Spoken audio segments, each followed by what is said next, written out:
What's up, guys? I'm Andy. Here we have this 2012 GMC Acadia. Common problem on this vehicle is the timing chain's actually stretching.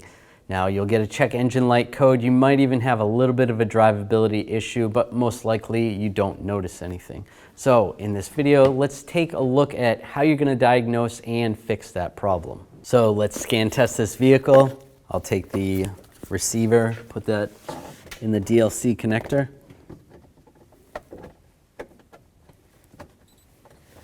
And turn the key on.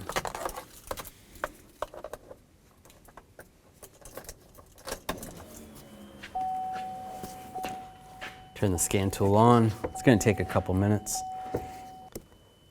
So in the vehicle, you're going to build the car. So we got a GM.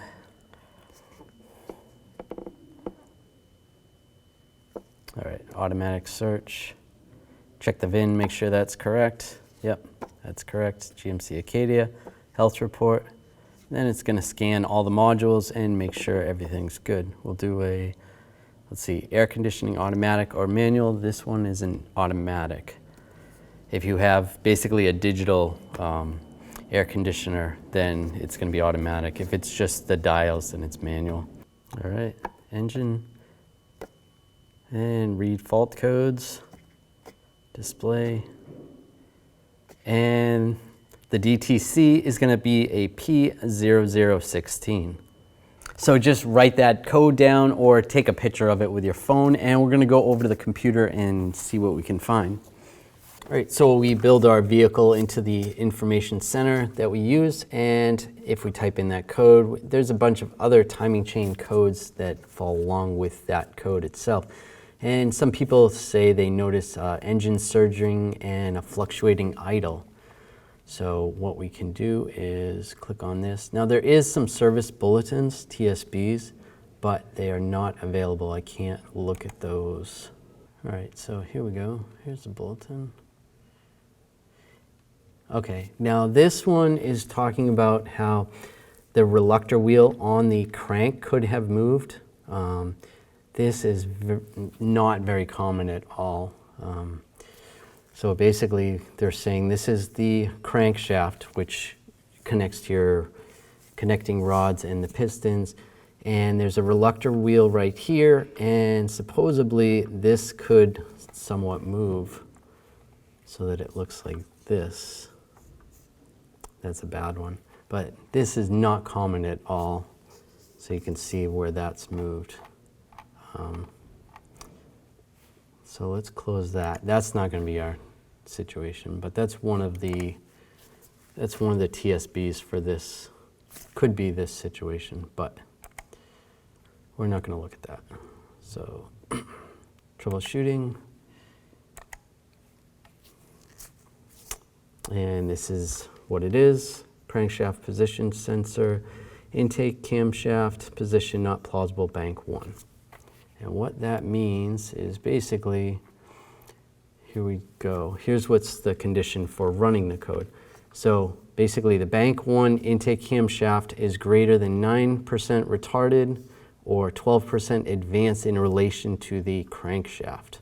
So what this basically is saying is there's the crankshaft and the camshaft up top, and wherever the crankshaft is in relation to the camshaft, it's not lining up. When I get this completely apart, we can explain that a little better so it's easier to picture. But these are the conditions for running these codes. And what you can do is, so here we go. Yeah, misaligned with the crankshaft. So what you can do is turn the ignition on, see if any of these codes are there. If any of these codes, so a P00, 10, 13, 20, 23, and so on, those have to do with different sensors. If there's something wrong with one of the sensors in the car, this could possibly cause this code. So as long as you don't have any of those codes, but you do have this code, it means there's a timing issue. So what they want you to do is operate the vehicle, basically clear out the code and recreate it, see if you can get this code to come back. But these are some of the conditions that could cause this. incorrect installation in the cam sensor or the crank sensor, timing chain tensioner incorrect, incorrect timing chains installed. So if someone just recently did timing chains on this and then you had this code, it's probably because it's not timed properly. Excessive play in the timing chains, which is probably what we have. And let's see. Cam actuator stuck full advanced or retarded. It could happen. It's not uncommon, but it's more likely the timing chains. Timing chains have jumped a teeth, which if they're going to jump a teeth, either you have something wrong with the tensioner or there's excessive play in the chain, like they've stretched. And the reluctor wheel has moved. So like that TSB, that's what that's talking about. So I don't think that's what it is. And I've been working on GMs for a long time and I've never actually seen this. And I've seen hundreds of timing chain issues. So let's move on with this. So basically, yes, after you clear the codes, operate the vehicle in those conditions and see if it resets. Most likely it's going to reset. This code doesn't normally happen by accident. If you want to, you can clear it, drive the vehicle, see if it comes back, then you know you're definitely getting into one of these issues. Part of the problem with diagnosing a timing chain issue on these engines is there's no little door, there's no little window that you can look in. You have to remove the timing cover. To do that, you have to take a lot of engine components apart. Now, you can either take this apart in the car or you can drop the entire powertrain down. And because we're filming it, we're going to drop the powertrain down so you can see more, so I can show you more. And like I said, you can't really diagnose this by just taking off a cover. You kind of have to dive right in, which is what we're going to do. So we're going to start with tying up the steering wheel. You can take the key out. Now there is a lock on the steering wheel, but it's always good to just take the seatbelt, go around the steering wheel because we don't want it to spin, and make sure the wheels are pointed straight ahead before you do this. Then I can just buckle the belt and that will just stay like that. That's good. Now we're going to disconnect the battery. I'm going to disconnect the battery, slide the carpet up, a couple covers that have to come off.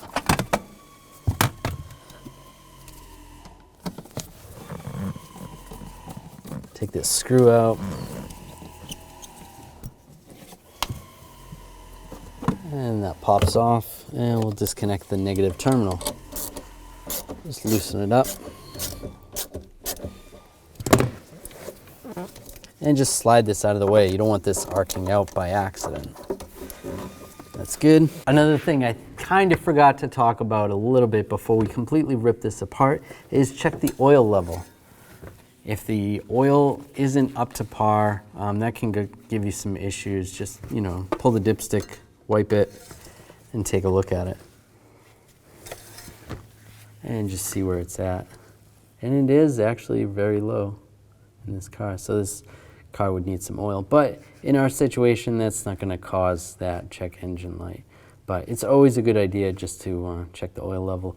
If the oil was down 2 or 3 quarts, that can cause some issues with the VVT solenoids and could give you some weird codes. So don't overlook that.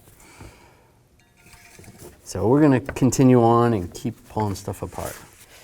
Now just remove the engine cover. Pop that up.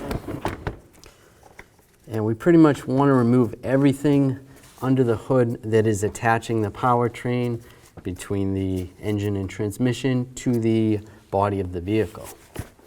All right, so we'll just take these covers off. Just take the push pins out.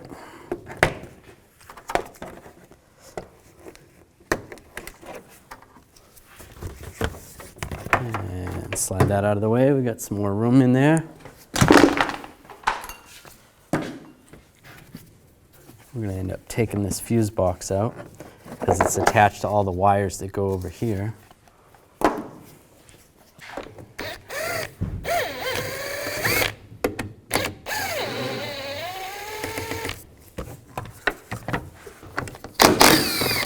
And just rip and tear.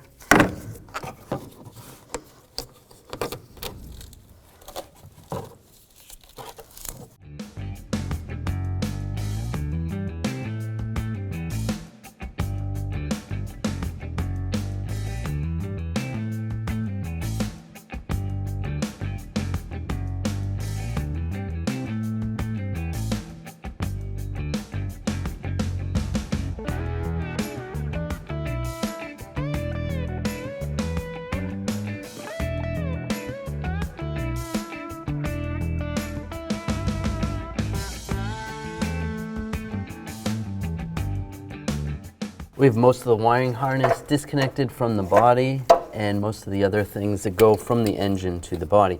We still have some coolant pipes hooked up right there. I still have the fuel line. Over here, there's another coolant hose, the upper radiator hose.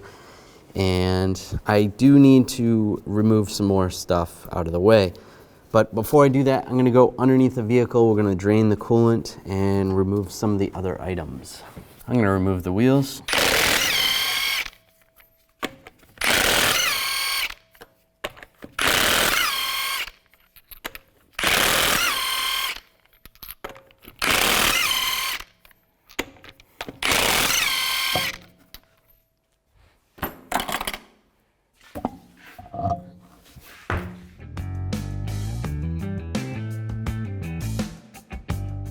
Going to take this shield off so it can access the lower radiator hose. This vehicle doesn't have a drain on the radiator, so I'm going to have to just disconnect the hose right there with some hose clamp pliers. Make sure you have a drain bucket underneath when you're doing this. Oh, actually I can see it right here. If you see right there, that's where the clamp is. I'm going to use one of these remote hose clamp pliers. These work really well. All right, now I got regular hose clamp pliers. I couldn't really squeeze the clamp tight enough, so that's good. Let's move that hose clamp over. Just gonna use a pick. Just try to get underneath here.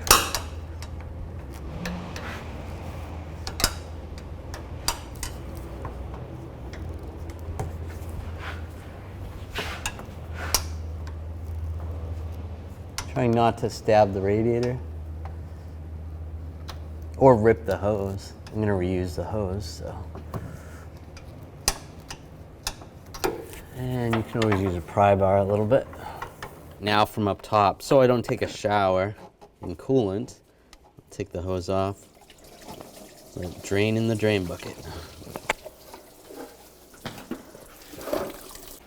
We can take the radiator cap, help it drain a little quicker. Take that off.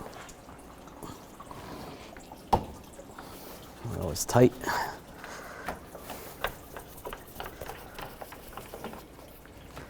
There we go. I guess that's not any quicker. Now that that's draining, I can also take this hose and adapter off right here. There's two 10mm bolts. I'll just take those out.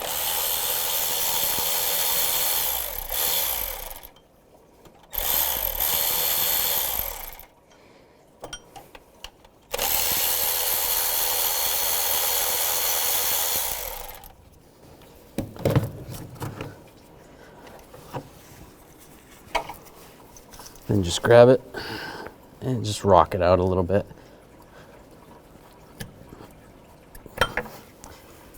And there's an O-ring right there and a seal right there. We're gonna have to replace those. You don't want to reuse those. But I don't have to disconnect the hose right there, so I'll just slide this out of the way. We need to remove the AC compressor because we don't have an AC machine, so we're going to take the bolts out and just wire tie it to basically the radiator area. But we have to take the belt off. Just use a serpentine belt tool, take the belt off. Use the right adapters.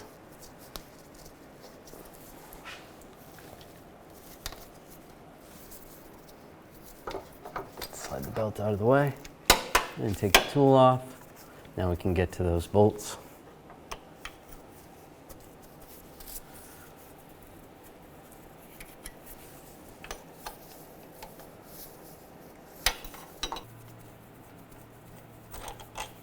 And there's two bolts up top. You can't really see them. Also a electrical connector. You just got to disconnect that as well. I mean, I'm using a 1/4-inch ratchet because of the space it's in, so.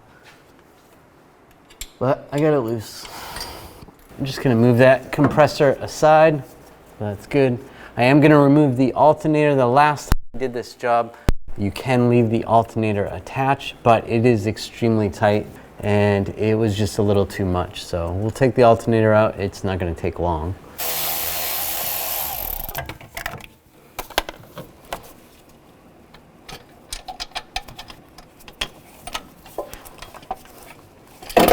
Whoops. All right.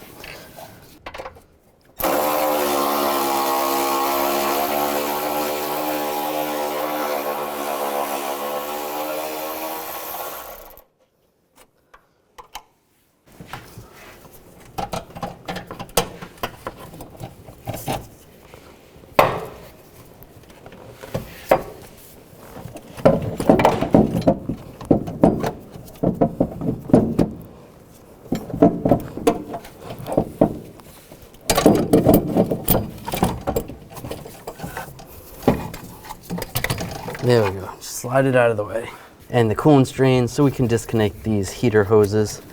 Just push that tab and slide those out. A little bit of coolant came out, that's all right. Same with this back one here. Just push down on the tab and slide it up.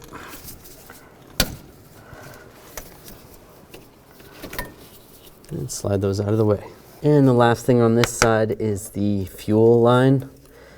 Now you want to loosen off the, bleed off the pressure, and you can take this little cap off here and take a screwdriver and a rag, and there's a little bit of fuel coming out. Let me get a rag. All right. I thought the pressure was actually already bled off because of another job, but there's still a little pressure on here, so just take a screwdriver, just bleed that off, just like that.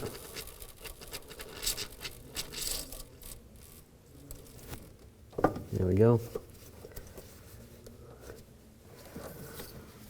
And you can put that cap back on. There. There's just a little Schrader valve in there, just like on your tire, like on the valve core for your tire. So just try to wipe up some of that gas. Be careful. Then you can take this little safety clip off. It slides up, just like that, and out. And then you're gonna need a release tool that looks something like this. It's going over the line, just like that. Then you push in, push the clip into the line, and then just slide the line off.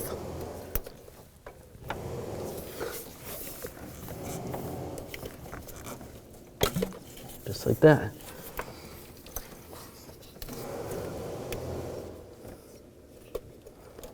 And what I'm going to do to prevent any fuel from leaking, just get a plastic bag and just wire tie it. That'll keep some of the fuel from coming out.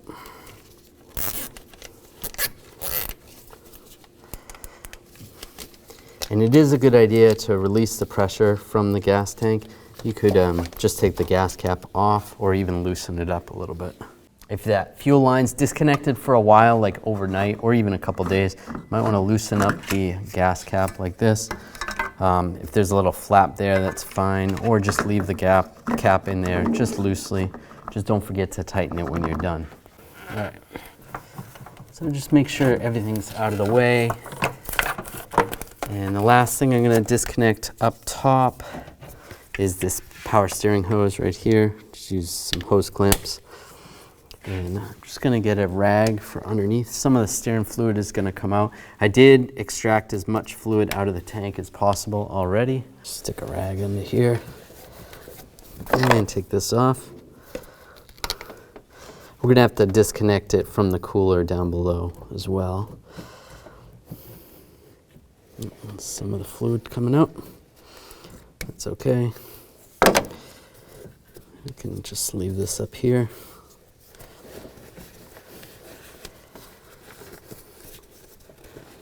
If you have a plug, you could put a plug in there as well. Everything appears to be disconnected from up top, so we look pretty good from up here. Got the AC compressor out of the way a little bit. We might have to pull that oil filter off when we drop this down. That might be in the way a little bit. I do remember that from the other one that we did, and that looks pretty good. So now we're gonna get everything disconnected from underneath the car. I'm going to disconnect that lower power steering hose. Just use a screwdriver to do that and loosen up that clamp. I don't have to take the upper hose off because we already took that off at the reservoir. So I'll just take this one, loosen this one, make sure there's a drain bucket underneath. Try to slide it off. There's not a lot of room in there. And just try to pry this off.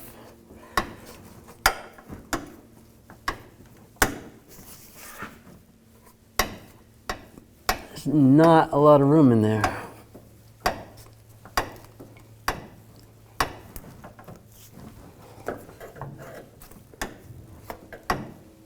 Here we go.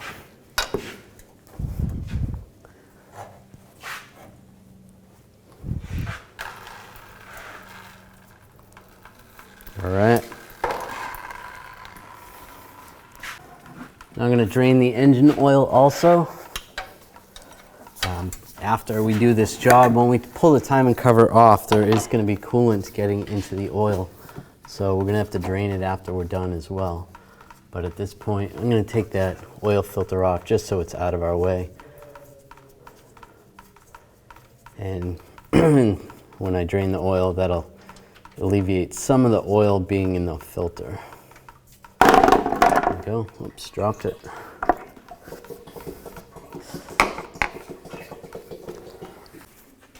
While that's draining, I'm going to remove the exhaust right here. I'm not going to take the whole flex pipe down. I don't have to do that. I just have to separate it here from the rest of it. Disconnect these two nuts. Need an extension. There we go.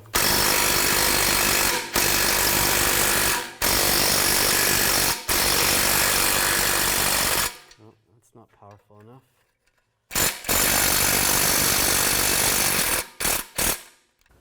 All right. That gun doesn't work, just get a bigger gun.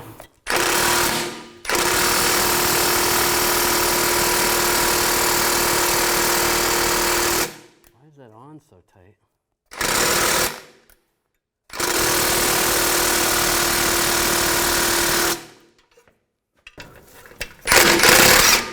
There we go, got that one. There we go.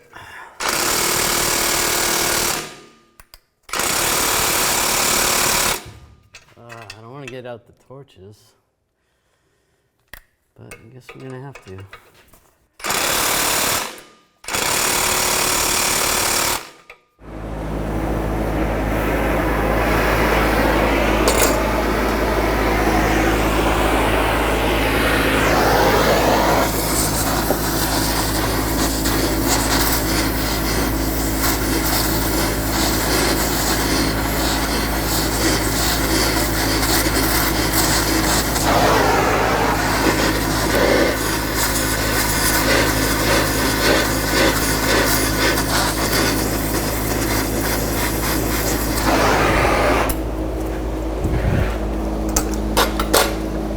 Go. Nice and hot.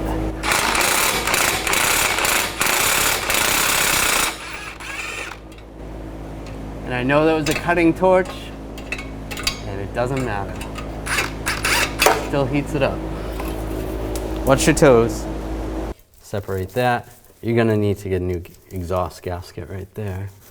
So keep that in mind. Now we can separate the drive shaft. Take those bolts out.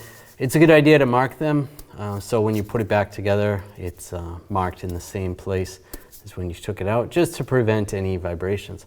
It looks like we already have this marked from a previous time that we took it apart, so we don't have to. And same with back here. There's a mark on this one too. So we're just going to take this whole drive shaft out.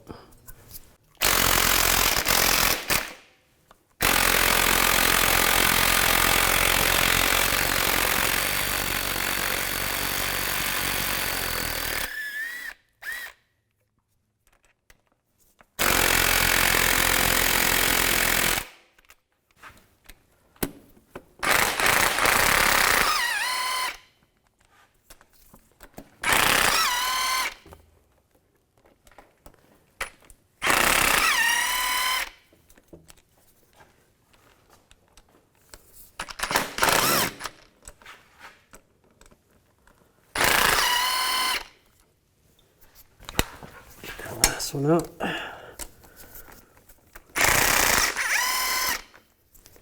There we go, those are all loose. And just take a little hammer, give it a little tap.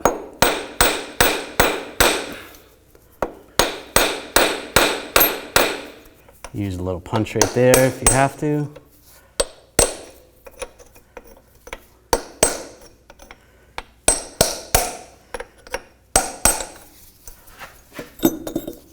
slide that off.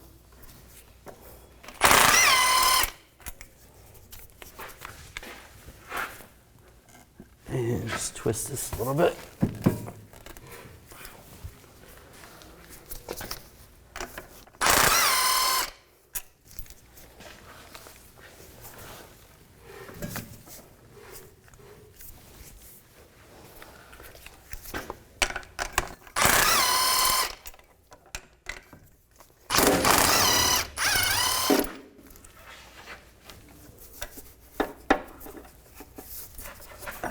Oops, slides out of there. And there's 2 bolts right here. Support that. There we go. And just slide it down. So we're basically working our way forward, just making sure everything's disconnected. These hoses are gonna stay. All that stuff is gonna come down. The steering the steering rack is gonna come down. So we need to move this boot. We're gonna pull the intermediate shaft off of the steering rack. So pull that up, pull that bolt out. All right, and then slide this up. You might have to use a pry bar. Go ahead and pry that up. If you have to, you can use a hammer. Just give it a couple taps.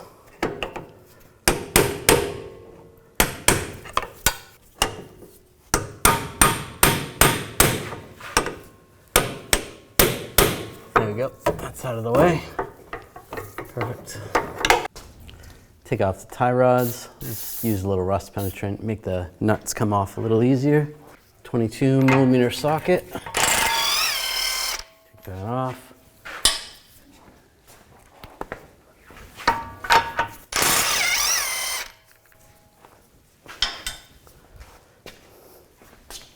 And you can use a special tool to remove these, but just use a hammer. Oops, be careful not to hit the threads. There we go.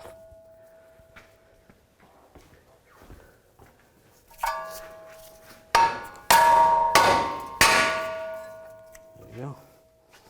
Look, I didn't even hit the threads. I know you guys are scared, but just a little bit on the end, that's fine. You can grind that away if you want to. Disconnect the sway bar links. There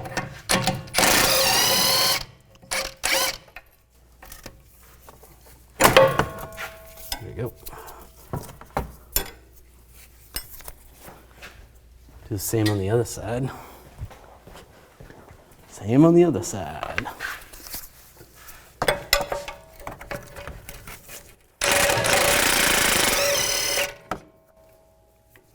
There we go. And just make sure that's away from the wheel speed sensor wire. That's good, because those are going to go down. Now I'm going to pull the bolts out for the lower control arm. Oops. And the nuts.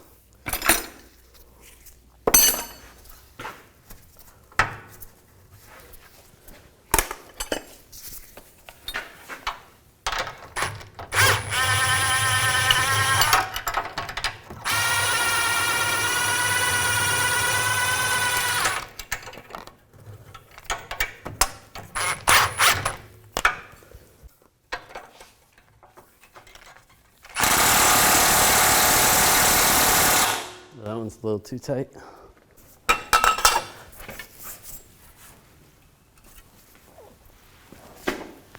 There we go.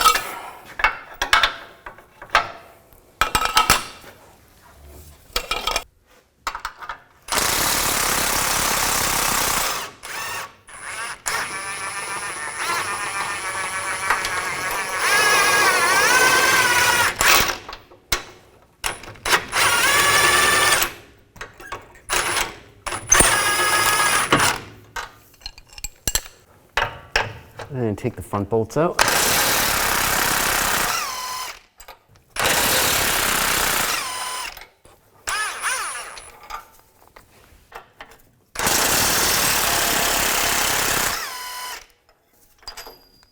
Oops.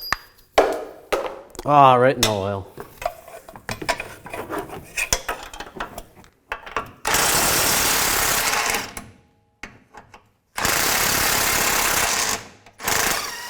It's kind of dusty. Got your safety glasses. There we go.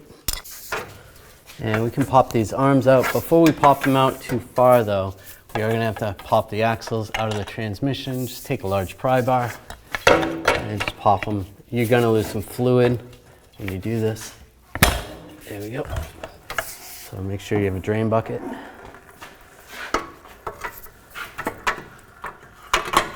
We can slide these out.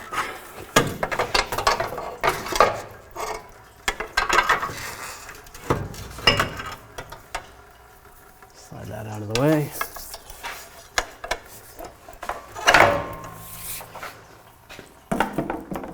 And we'll do the same on the other side. This side, we shouldn't lose any fluid on this side. Just get behind there, give it a pop. There we go.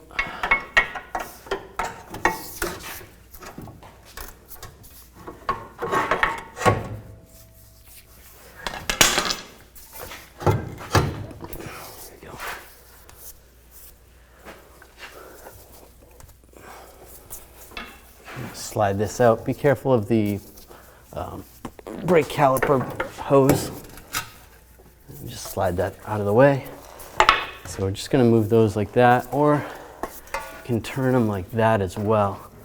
That works pretty good right there. So we'll do that on the other side. Now on all the cradle brackets, there is an extra 2 bolts that you got to take out. We're going to take those out of all the brackets while it's up in the air, so it's nice and easy to access. Don't take these bolts out yet, otherwise the whole cradle will fall. So.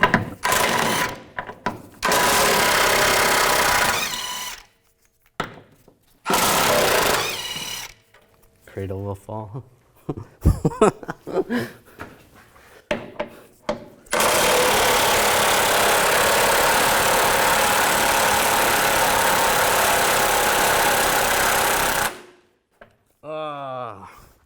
I got sand in my ear.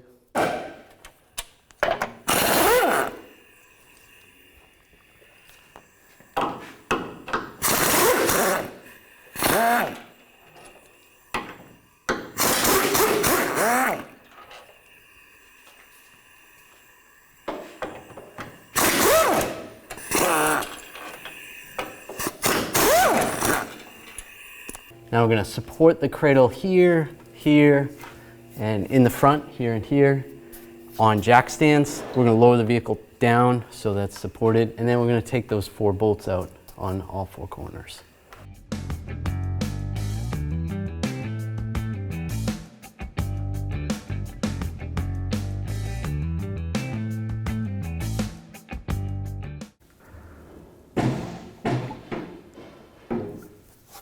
All right, let's take the bolts out and see what happens. What could happen?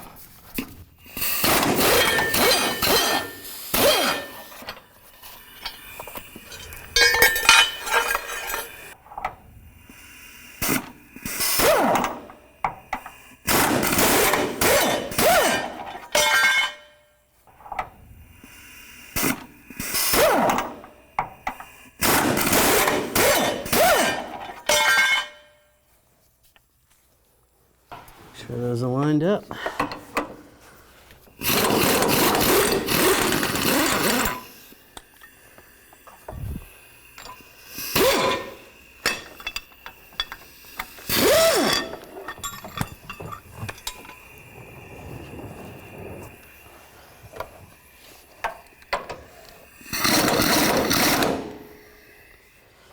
Let me move the coolant.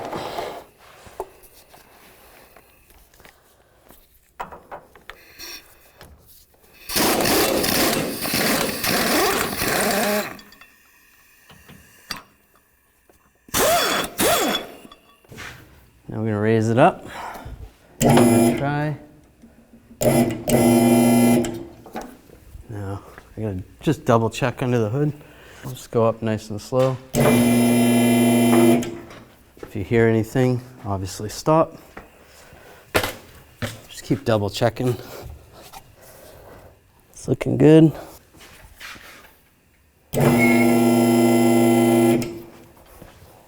I wish there was speed control on the lift. You could go even slower going up, but it's just on or off. It's looking good.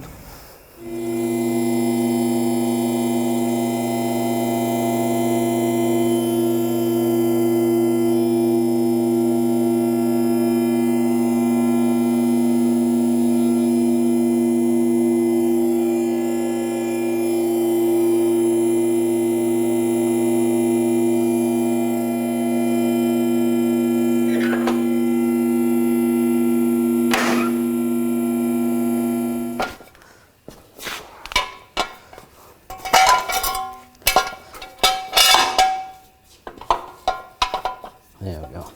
Because all the weight of the engine and transmission is out of the front of the vehicle, I am just going to put a support underneath the back of the vehicle, just because you don't want the whole vehicle to fall off the lift. It shouldn't, because it's still balanced pretty good, but just in case. So now the powertrain is down.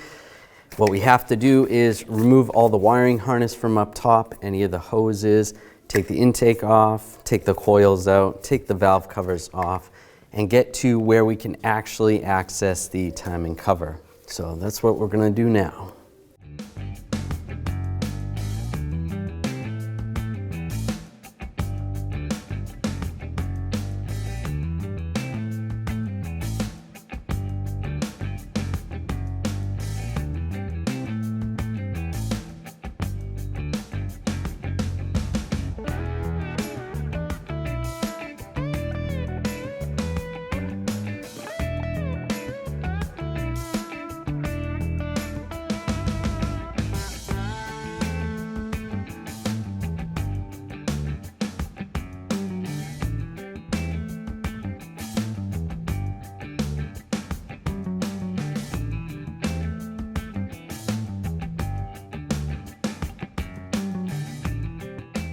Pulling the valve cover off, this can give you a good indication of how well this vehicle was maintained as far as oil changes go. You can see the buildup of sludge right here. Now overall, this vehicle has over 100,000 miles on it, and that's not too bad. It would be nice if it was a little bit cleaner, but on here you don't see anything building up on the cam or anything. If you saw a lot of sludge buildup in this area, you would know there's definitely been a lack of oil changes, but this looks pretty good. Now all that's separated, so we just need to focus on the stuff that's on the front of the timing cover. So we're going to take out these VVT solenoids.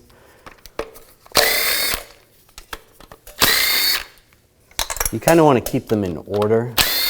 They are the same part number, but it's best to put them back where you took them out. You just grab them and twist them, and you can slide them out just like that.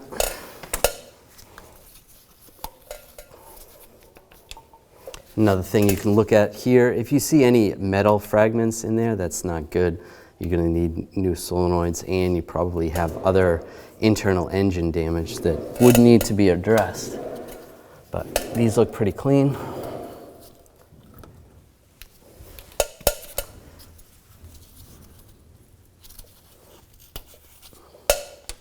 And slide those out. Those look good. Now the sensors, we don't necessarily have to take those sensors out. We're not going to do any damage when we pull the cover off. Those can just sit in there. That's fine. We're going to have to remove this pump pulley, the water pump pulley.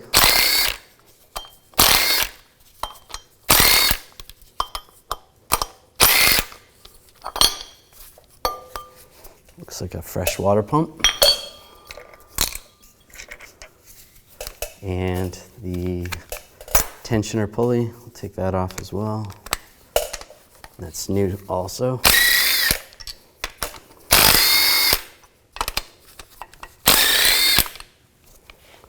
Slide that out. I'm just going to keep the bolts in there so I don't get those mixed up with other ones. The center bolt's actually longer than the other ones, so.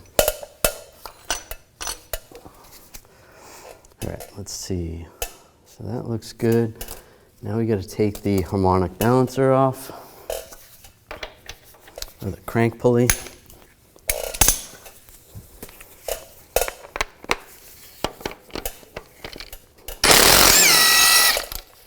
And you should replace this bolt when you're doing this. And that's not just going to pull off, we actually have to use a puller. All right, line this up. You really don't want to grab anything on the pulley itself. You want to grab down here. There's little areas where you can do that. Just use a 3-jaw puller. The right adapters.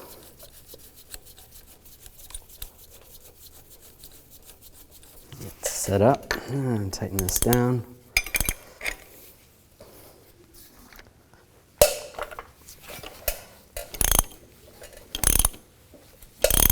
And it's coming off.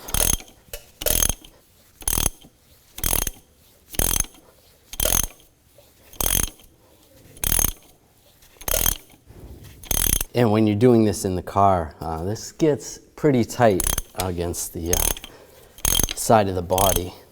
You can do it, but it's just pretty tight in there.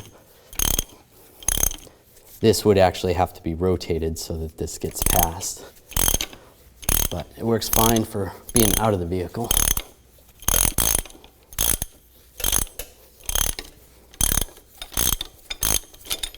There we go. Slide that off. Take the tool out. Now we just take out the rest of the bolts. They're all over the place. There's a couple bigger ones. This one right here. And then a couple smaller ones. We don't have to take the water pump off, so we're not going to touch those 10mm bolts.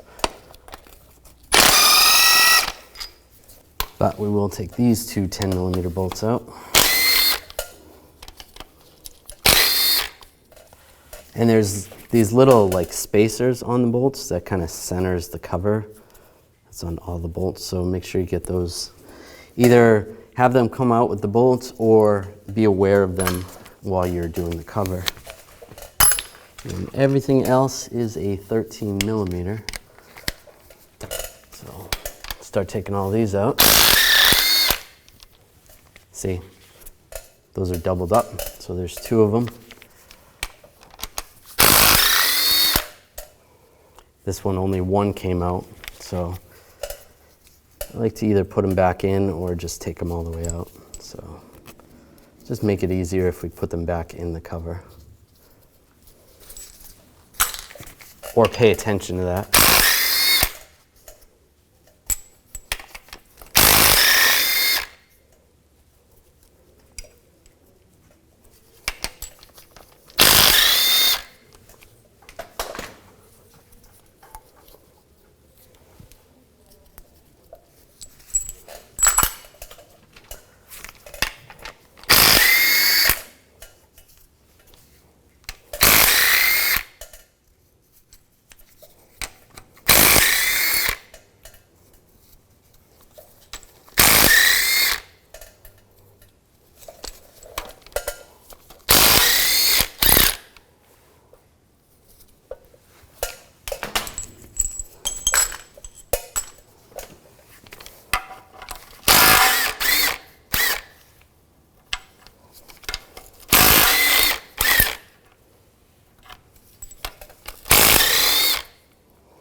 This bolt right here, I believe, is a little longer than the other ones. So keep that in mind. The head of it looks a little different, so that one goes right there.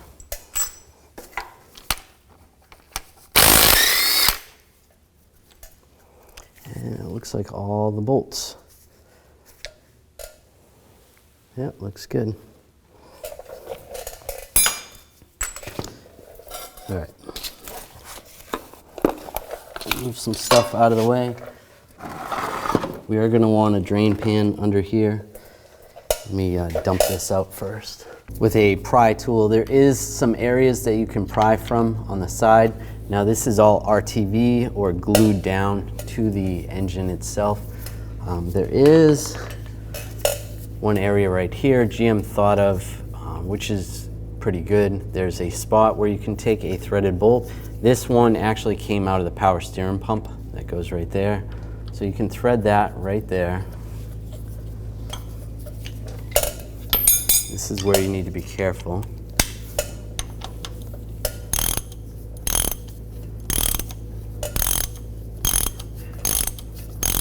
And you definitely want to make sure you have all the bolts out when you're doing this. Because if you still have a bolt in, you're going to crack something. So it's going to separate the RTV. And you're going to hear some coolant dripping. There's some oil dripping there. And you see some coolant dripping. Just let that run out for a little bit. But yeah, make sure you had those bolts out. Pry out a little bit.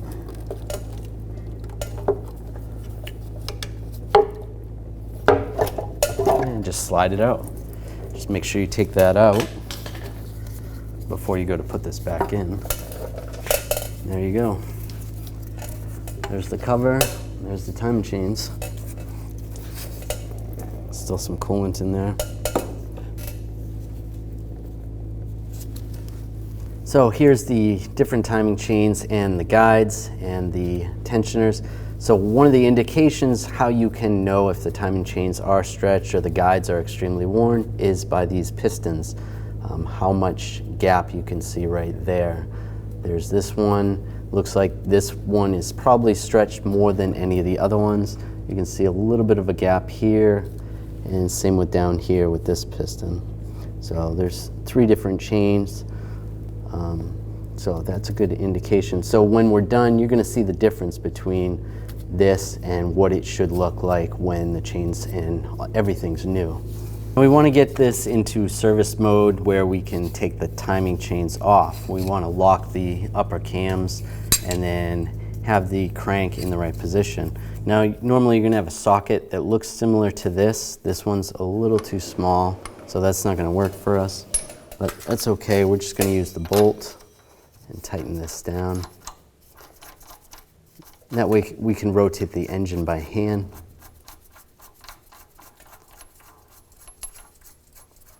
And you could actually take the spark plugs out if you're having trouble rotating the engine. That'll make it a little bit easier. And then we have these brackets that you're going to need for the cams. This one is going to go on these cams. It goes in the back of the cam. And then this one is going to go on the back of this cam for the first procedure. So we'll do that. You see the flat spots go on that one, and the angled spots go on the back one. So let's do that.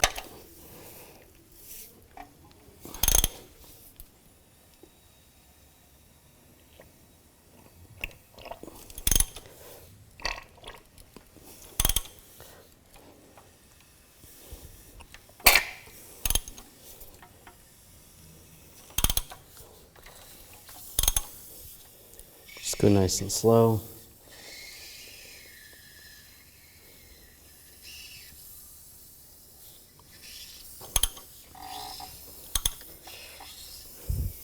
Actually, come up here for a sec so you can see this.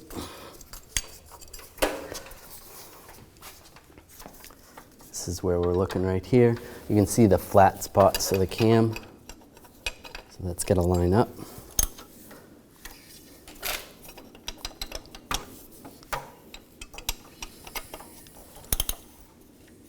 Oh, a little too far.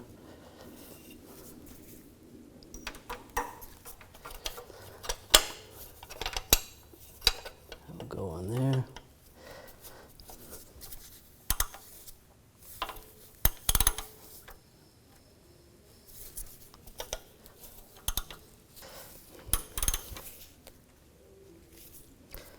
We just want to get this lined up on both cams.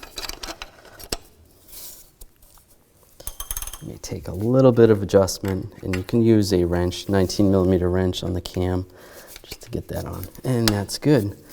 So that's how the front head is timed. This is actually bank 2, and this is bank 1. Now the bank, this back bank, you want the angled one. See if we can just adjust it a little bit.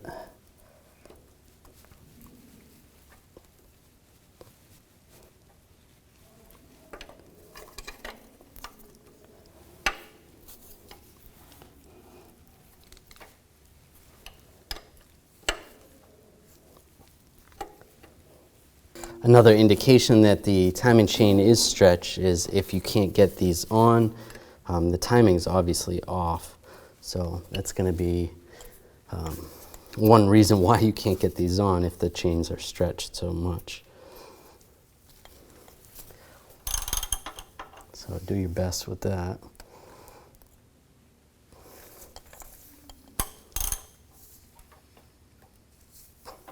So those are holding the cams. Those are both on, which is good.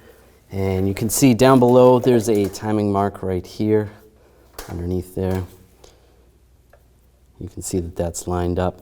If this is way off, like let's say this is like almost a half a tooth off, then you obviously know that between there, through this chain and those guides, that obviously something's not lining up properly, and most likely you have stretched chains. But like I said about that, that's what you're looking for. So now it's safe. We can take this apart. We can start by taking the tensioners off one by one. Grab the right tools.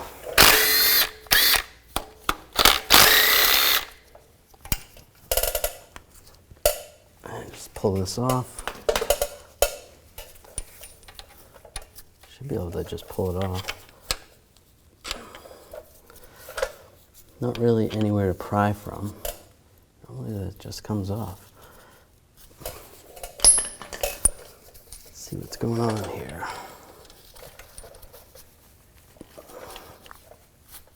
There we go. Pull that off. It was just stuck on a little bit. And then there's the those little guides on the inside of those too. So we'll just keep all these together. And you can set them down in order if you want to.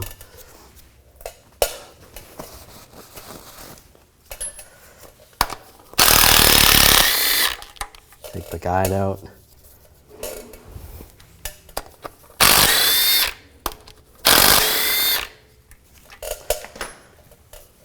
This is what you're looking at on the guide. See if there's anything worn.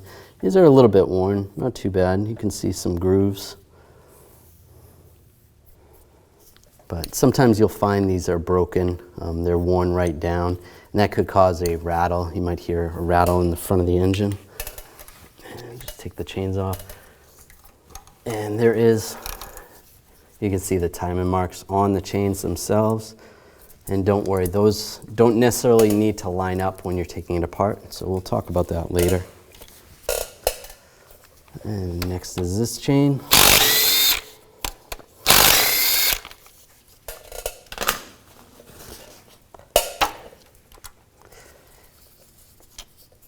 And this piston actually has the guide attached, and you can see where that one's worn pretty good.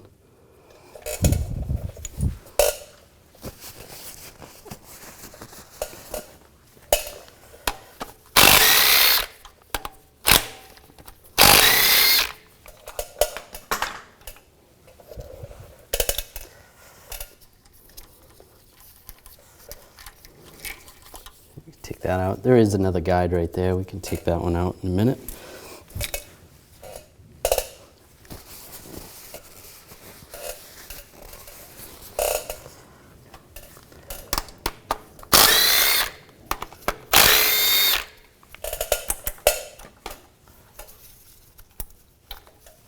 And there's gaskets on these also. So if the gasket gets stuck to the block, you're going to take that off.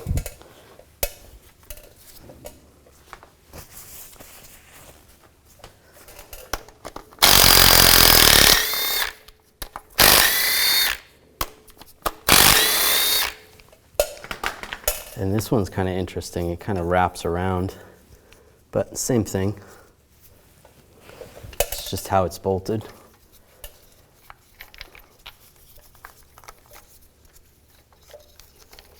This one can be tricky to get off, so take the chain off and slide that out. And I'll take this last guide off. It's just a different size socket, 13 millimeter. All the other ones were 10. Slide that off. And at this point, we're just gonna have to clean this up. We're gonna use a razor blade or a scraper, get all this gasket material off. We wanna do that before we put the chains on because it'll just be easier to get in this area. They won't be in our way. And you wanna remember this area right here and right there. Everyone forgets about that one because it's not really attached to that. It's kind of behind the chains. So let's clean that up now.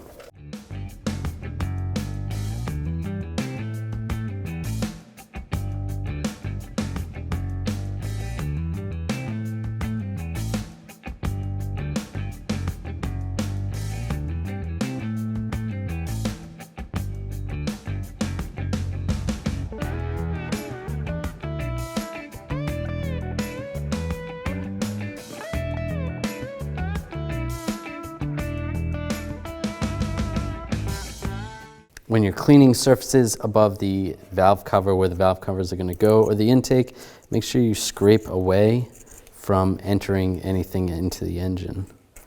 So you can do the same thing here. Just use a razor blade and a rag and some brake parts cleaner. Just clean it up.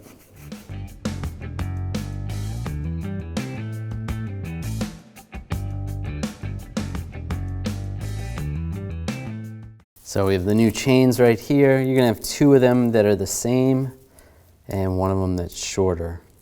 Now the shorter one goes down here, the other ones are gonna go up there. So let's take one of the longer ones. And there's marks on the chains, which is nice. Timing marks, you just gotta find those. And those are gonna line up here. So there's a little window on the bottom right here. One of the timing marks is going to line up down there. And then the other two are going to be up here. So we have a little reference right here. It's always good to print up the directions.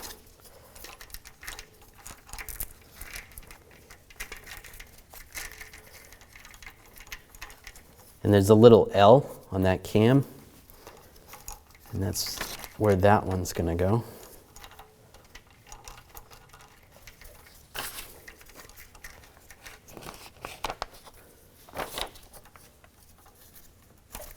L for like left, like the left head.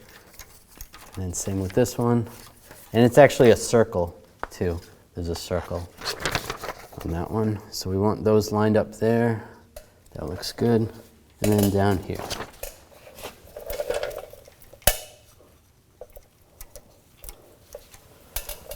Lined up like that. You can kind of hold that there.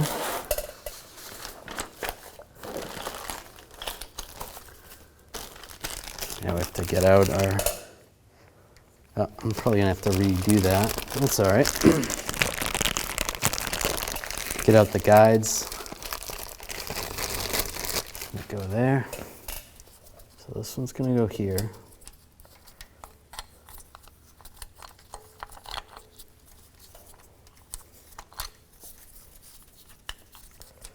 This takes a little bit of coordination. Try to get these to line up.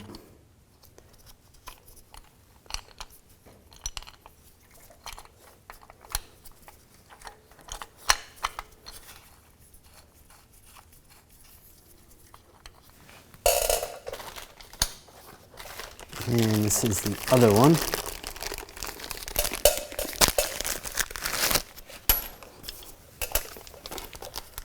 Got the bolts with a little thread locker on the bolt.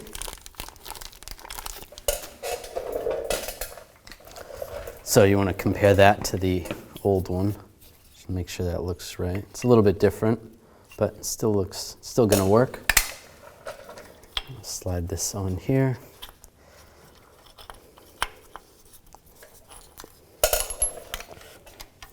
This is where it's probably easier to put this one on first. Oh, there we go. Get that started there.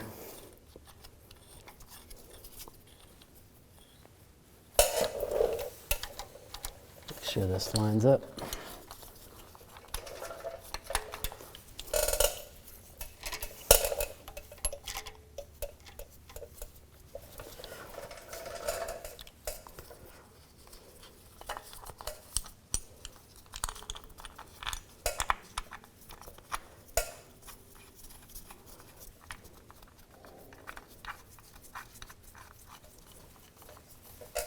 And those look good up there. Just gotta get a light, double check that. So that's lined up, those are good. So you can tighten these down.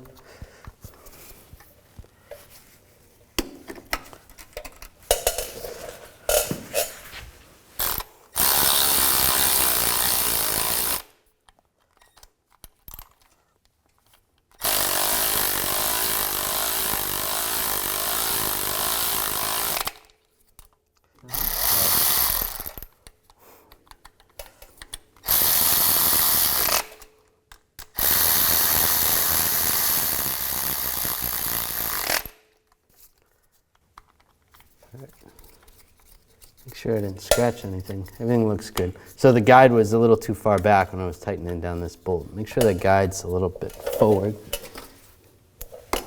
And we'll torque these to 18 foot-pounds.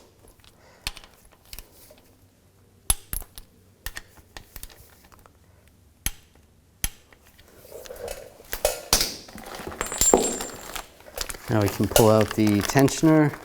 That's not the right one.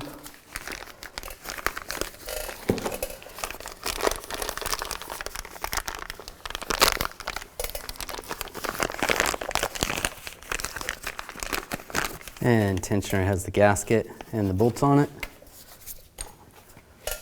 Wipe away some of that oil. That looks good.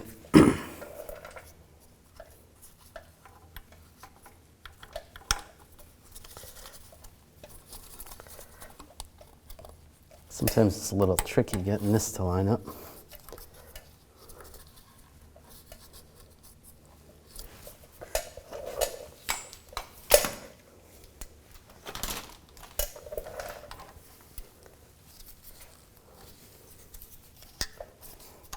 See, there's a little bit of slack up here. I need the slack to be over here. So I don't want to loosen this bolt up, but I just want this to spin a little. And it's not working. All right, just to loosen that up, I'm just taking the 19mm wrench and just moving the cam a little bit.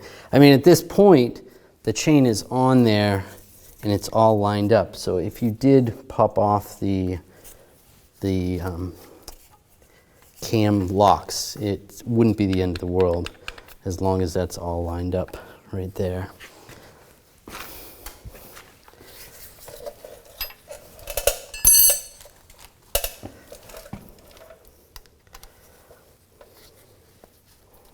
As long as it doesn't move significant. What are you laughing at? Significant? Whatever. I'm making up words. It'll be fine.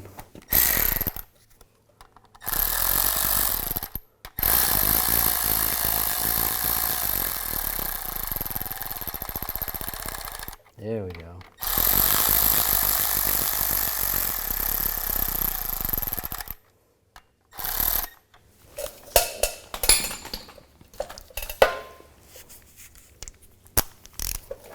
And we want to pre-torque these at 44 inch-pounds. Make sure on inch-pounds, not foot-pounds. And then we'll do the same 18 foot-pounds.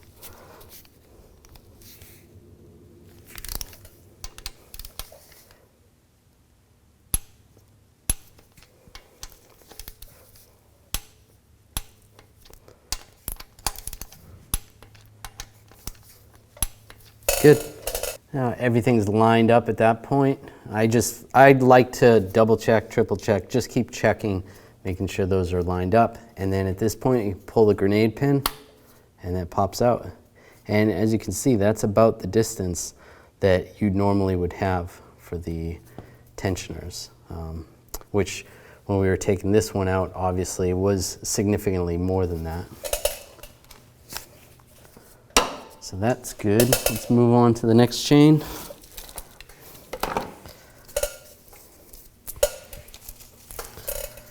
So take the shorter one, and these have marks also.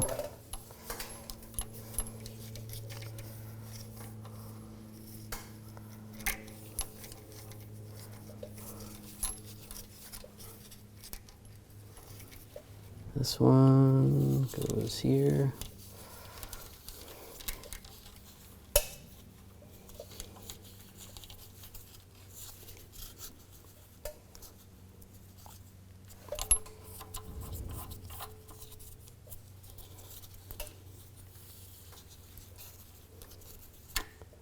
All right, so that's off a tooth right there. So we're gonna have to move that a little bit.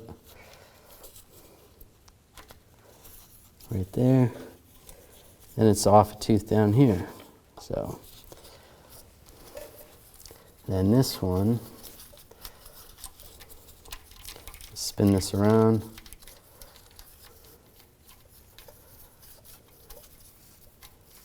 And that's right there.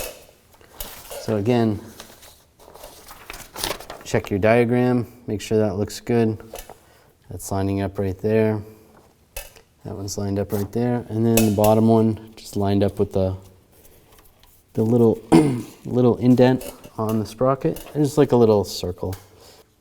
I'm just gonna move the crank just slightly, just back, just so that lines up. That looks good now. Just give it a little bit of slack.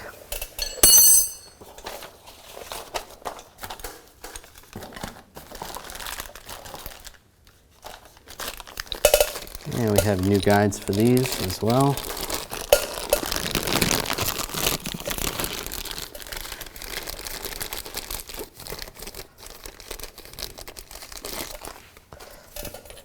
This one's going right here.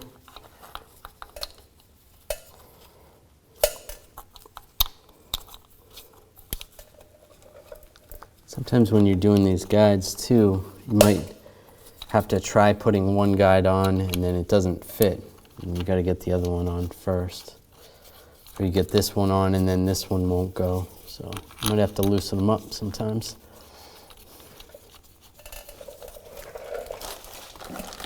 For this guide, we actually reused the old bracket and installed this guide right there.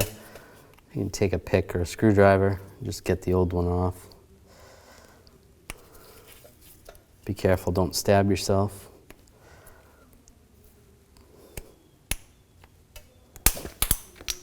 There we go. And slide this in position. There we go. Looks good. And if you want to, I know it seems a little weird that we're putting these on dry.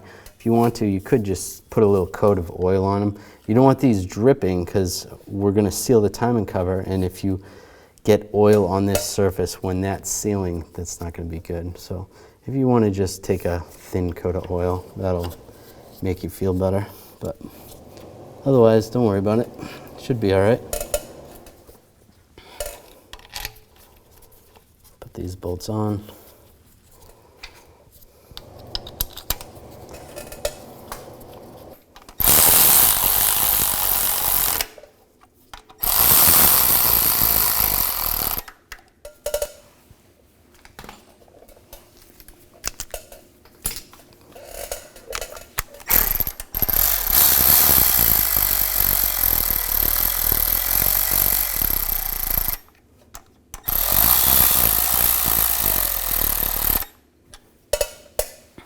And we'll torque these two to 18 foot-pounds also.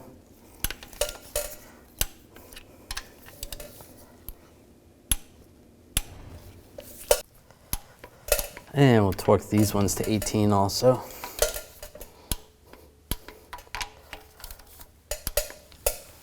Now this tensioner has that guide already in it. I'll just line that up, make sure that seal's on there, and get those bolts started.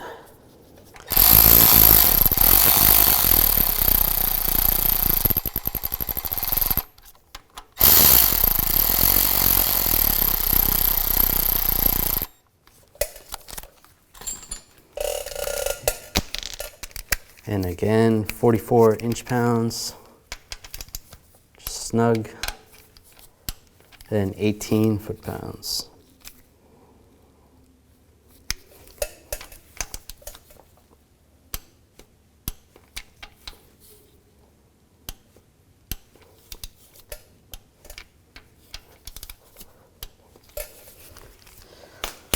All right, then you go around, double check your marks. Everything looks good. I double check the other marks as well. Again, just keep checking them. I'm a little bit OCD about that, and for good reason. If you mess up any of these marks, you're ripping it apart again, or you're gonna damage something. All right, so that's good. Pull the pin. So that's looking good. You can always just double check that, make sure those tensioners are working. They are spring loaded. When the engine starts, oil pressure is going to go in there and push these out a little bit. So those are working properly. Make sure those are all set. That looks good.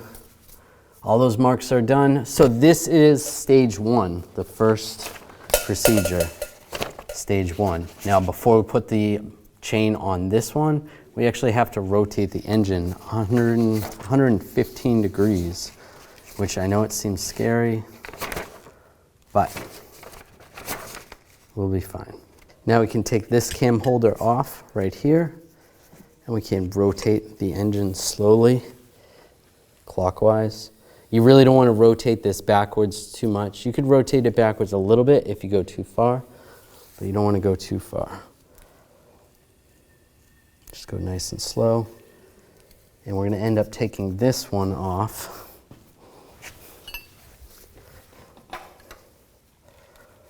You can use a 19mm wrench so you can move the cams a little bit. And then this cam holder is going to go on this side that's angled. So we'll line that up. Take this off. I don't want this to turn. And then this one is going to go on these ones. So actually, if you go nice and slow, be careful. There is going to be some spring tension on there. And then same with this one. Just like that. If you go slow, you're not going to damage anything.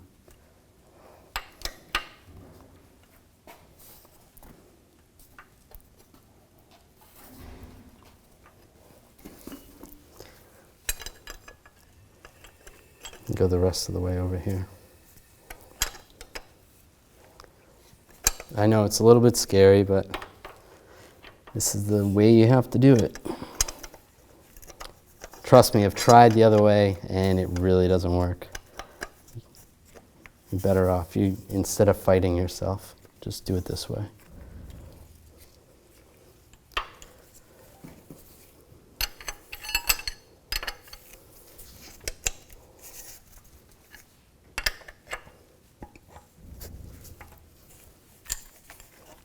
Oops.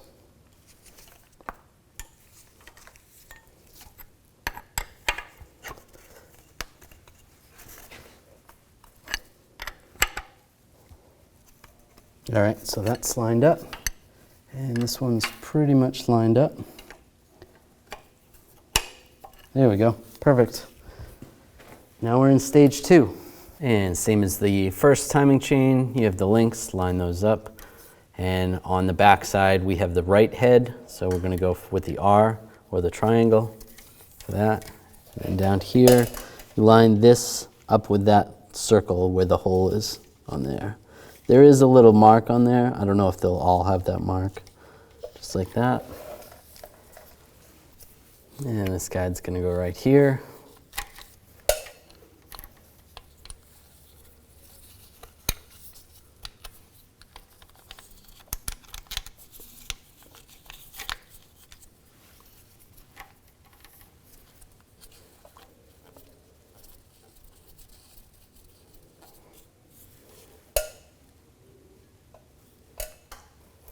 So you might have to move, so I got the bottom bolt in, might have to move the crank a little bit.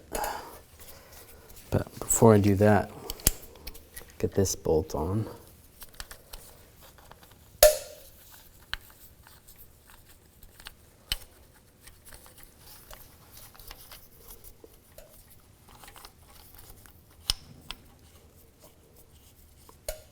Oh, skipped a tooth.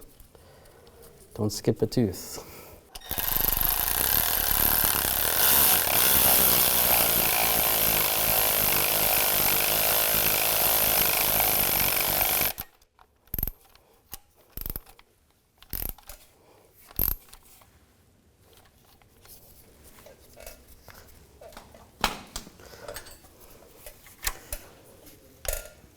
So we're gonna move this back.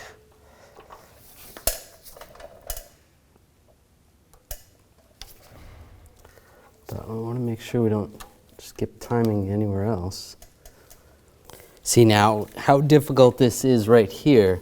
If you were to try to do this still in stage 1, it'd be even more difficult. So it's not that easy. See if I pull that off. I can just move this slightly.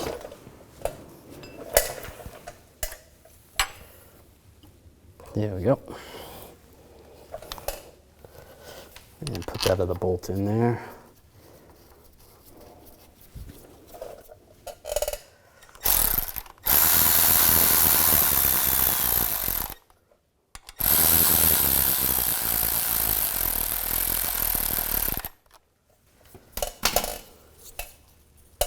Before I torque those down, because I don't want to lose timing anywhere, I want to put that tensioner in.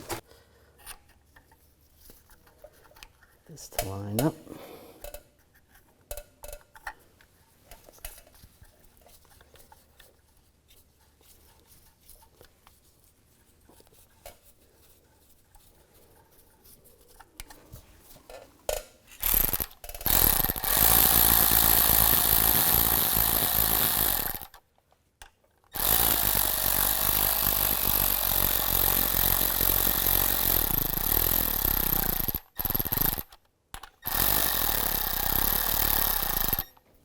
That looks good.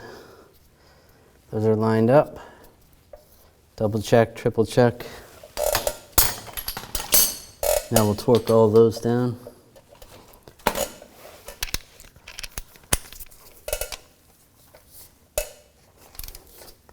$18 foot-pounds.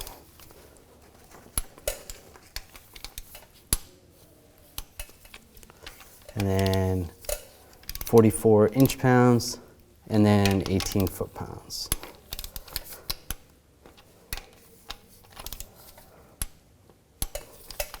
That looks good. Everything's lined up, good. Pull the grenade pin.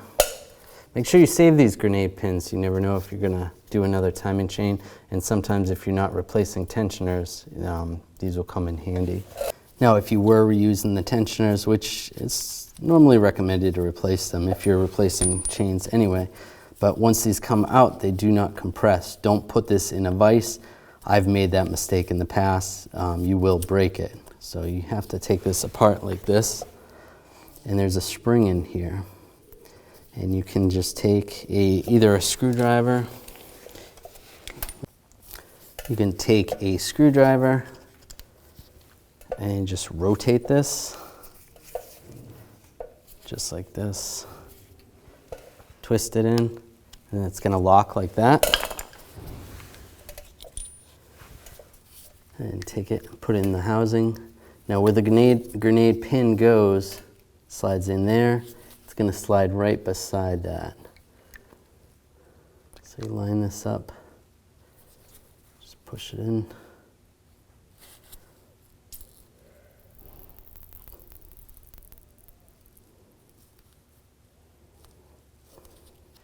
Get this lined up, press it, and push the grenade pin in. Come on, almost.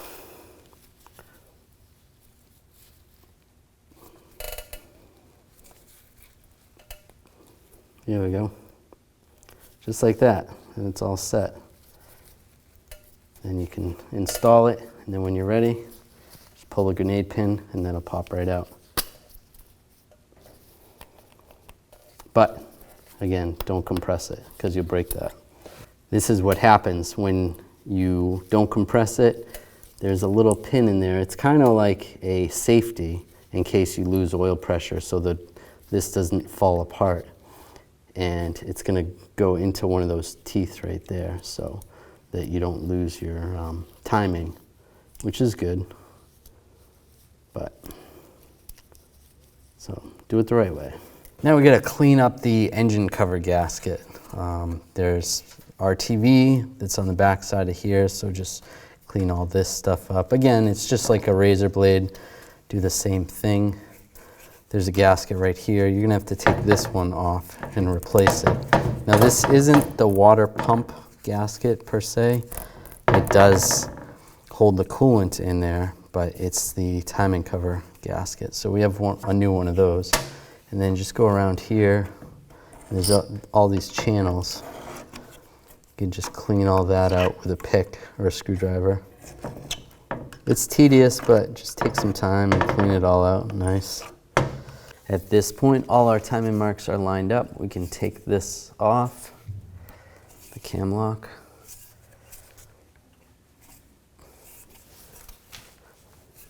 I already took the other one off.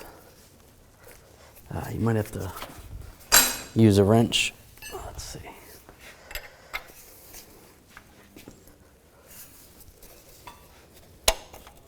There we go. Take that off. And then if you want to, you can rotate the motor. You just always want to go clockwise.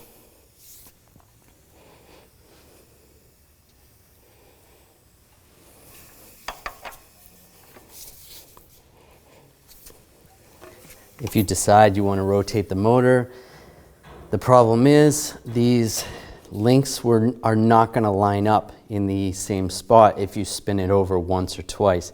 It's going to take about 80 or 90 revolutions, and then at that, you're probably not going to line these up with this one either. So don't worry about it. Just as long as you timed it properly, it should be fine. But everything looks good. Take this bolt out. You want to make sure the engine does not spin when you do this. Just do it quick. There we go. Or hopefully you had that tool so that you could spin that. Now we're going to take the old crank seal out. We have a new one here. And from the back side, we'll just put a couple blocks of wood underneath the case or the cover. And just use a pry bar or something that you can hammer the seal out forward. Just like that. There's the old one. Flip the case over, or cover. I don't know why I keep calling it a case. And just support underneath here.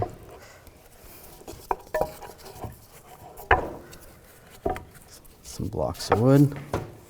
Take the new seal, line this up. And you can use a seal installer if you have the right one, or I find the best thing is just use a block of wood.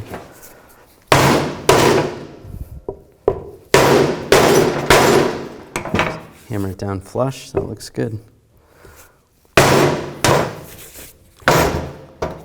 All set.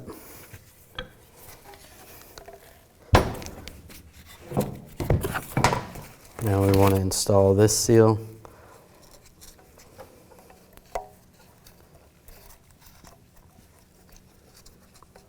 It's kind of like, not really the water pump seal, but the water pump's right there.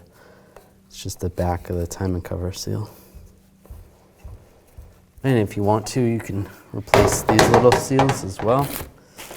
It's going to be the same as the crank seal.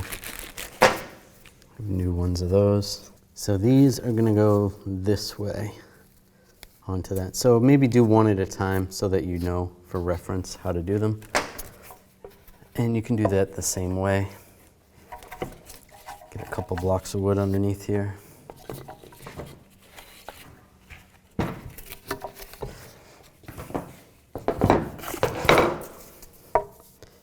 could probably use a socket if you wanted to, socket that fits.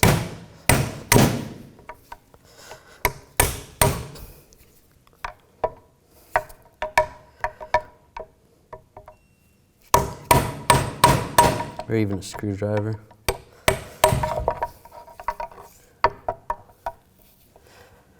I messed it all up.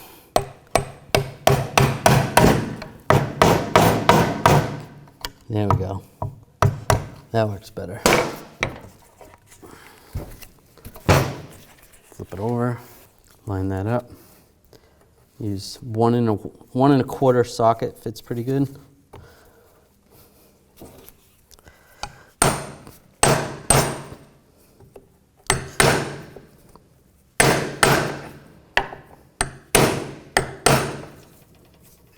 Go a little further.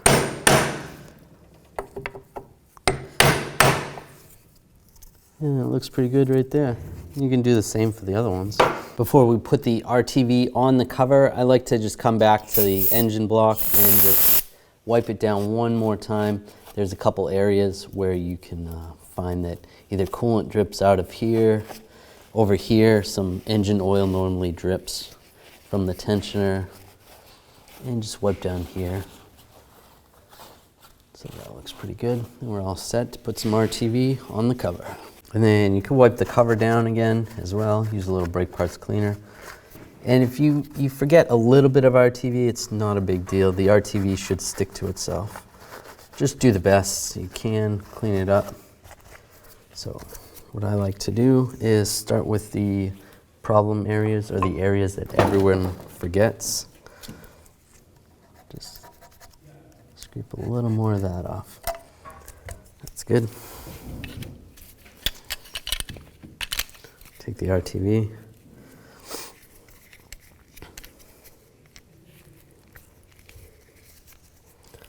And just a nice thin bead. And then go around. Just go around the whole thing.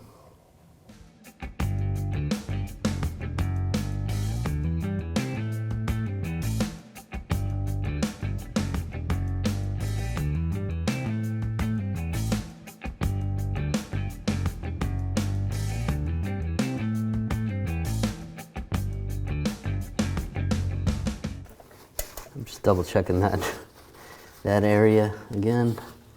That looks good. All right, we're good to go. Just take the cover. This is why I like to leave the water pump on. Kind of gives you a little handle to hold it. And just slide it in position. Just like that. Looks good. Push it on.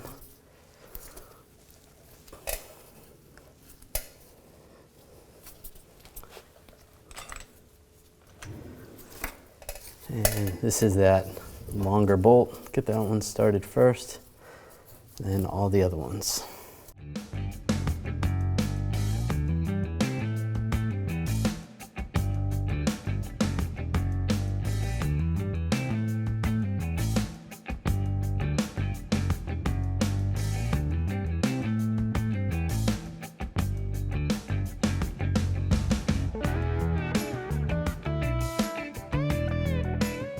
Now you can go around and torque these. There is a torque sequence, and you want to follow that torque sequence as close as possible.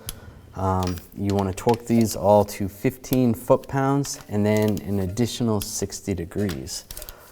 Pretty much the torque sequence is from the inside working your way out. So do the best you can for following that. I do have to include the tensioner, so I'm going to put that back on as well.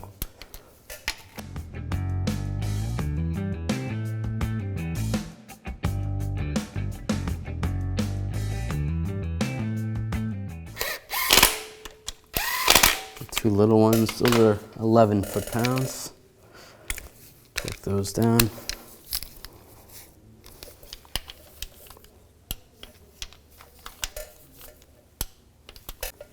Put that tensioner on and torque those as well.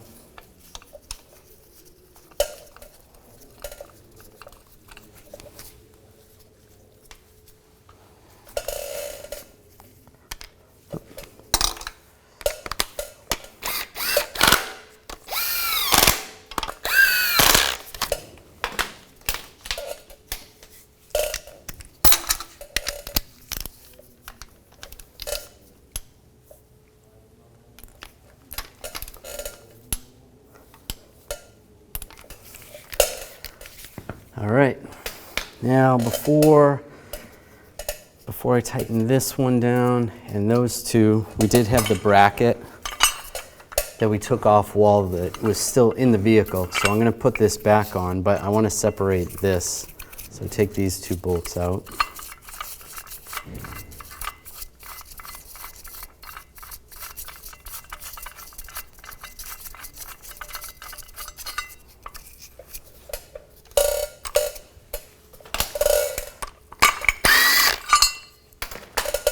Separate that.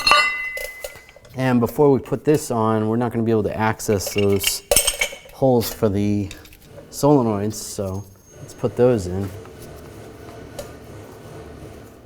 Solenoid valves.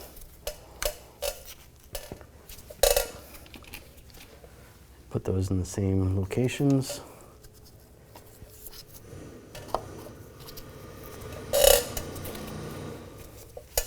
You could also wipe these down a little bit where they're going to seal so they don't leak.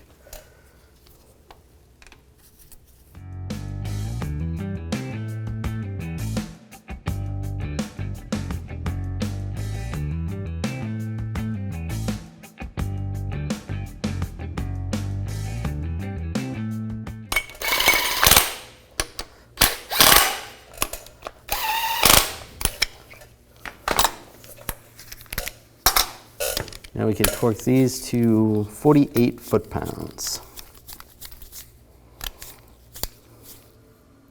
Set the torque wrench. There we go.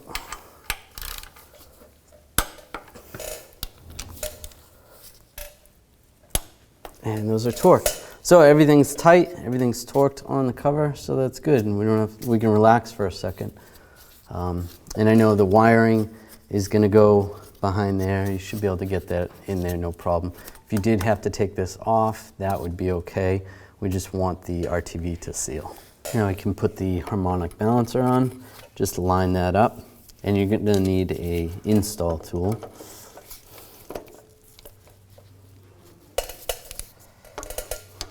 Just get the right adapter.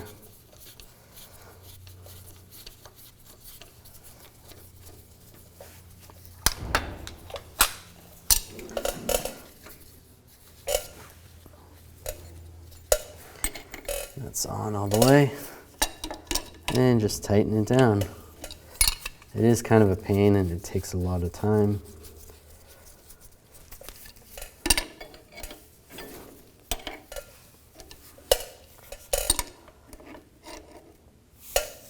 And just tighten it down.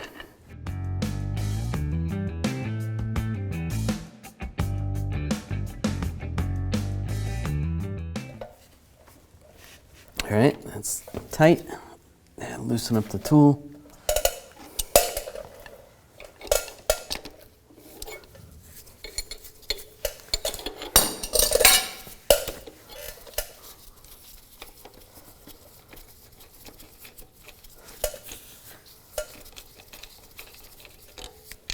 There we go. You want to replace the crank bolt. When you do that, you're going to torque this bolt to 75 foot-pounds. Now, to torque this bolt, you actually have to pull the starter out, and there's a bracket that goes in there that prevents the engine from spinning. You want to do that and put that there. If you cannot do that, do the best you can. And then after you torque it 75 foot-pounds or 74 foot-pounds, you want to torque it an additional 150 degrees. But like I said, do the best you can.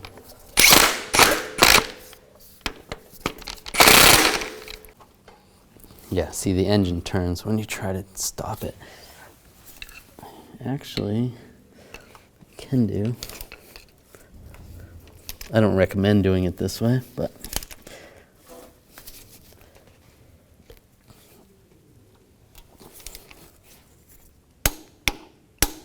there's our 74 foot-pounds, and you can always mark a socket, or if you have an angle meter, and then tighten an additional 150 degrees. And we're going to replace the seals in the valve covers. Just pull these off. You want to clean these up the best you can. Use a little brake parts cleaner, wash them down. You can replace these seals as well, where the spark plugs go, where the coils go.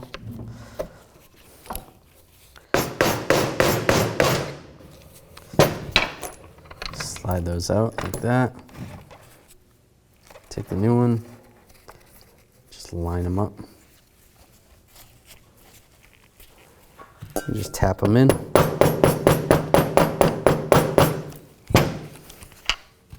And do the same with the other ones. You also have the seals on the bolts. You can take those off and put the new seals on.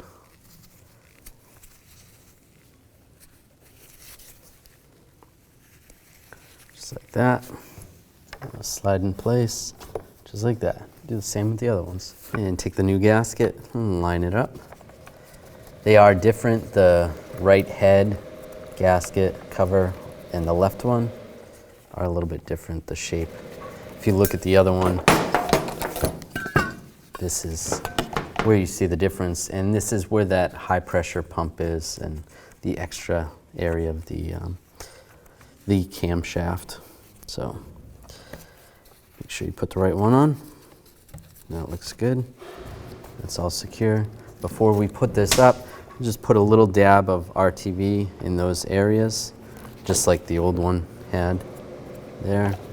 And then you can reinstall these. You do the same for this one.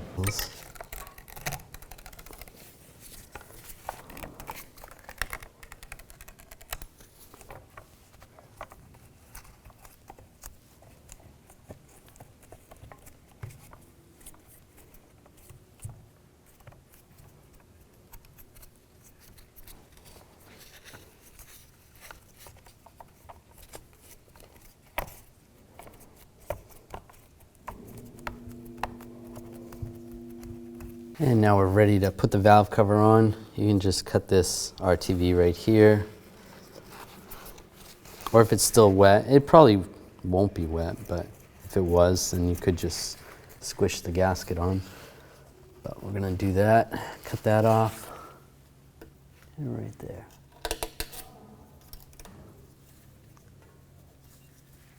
All right, give it a little wipe.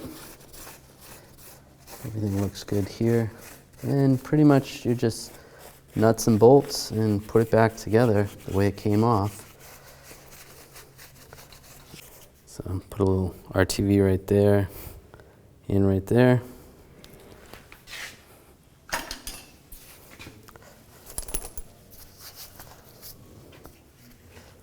And line this up.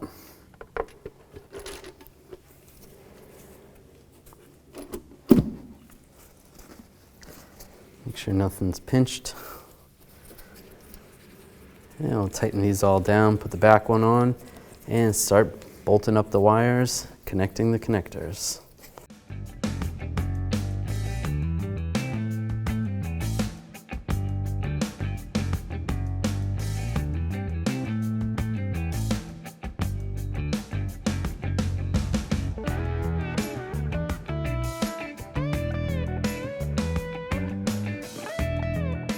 All right, everything looks like it's all back together at this point. Now we're ready to drop the vehicle down. We just need to make sure we remove that support in the back. We don't want to tip the vehicle over. So let's do that first. Nice and slow.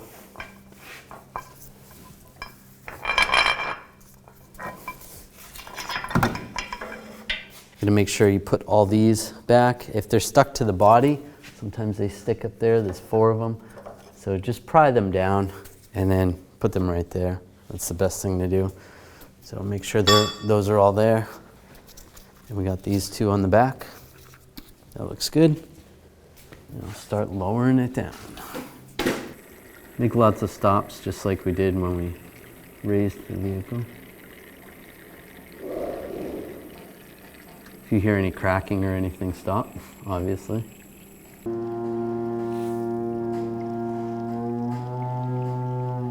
Sounds like a dying whale.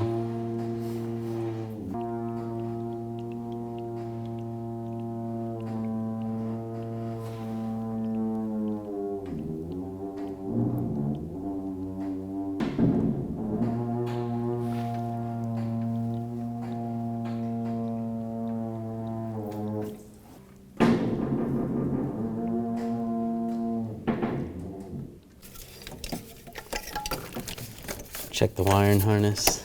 Make sure nothing's getting pinched.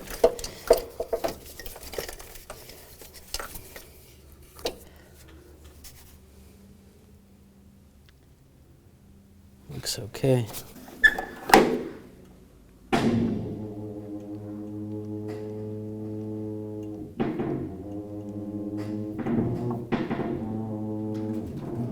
Well, I think we're right there. Boom. All right, it's looking good. Looks like we're pretty much all the way down. Just making sure there's no pinched wires or pinched hoses. I'll get that all situated in a minute. So let's get those bolts in. You're supposed to replace these bolts when you're doing this job, so try to get new bolts if you can. And this has to be moved forward just a little bit. All right, I think I gotta go up just a little bit with the lift.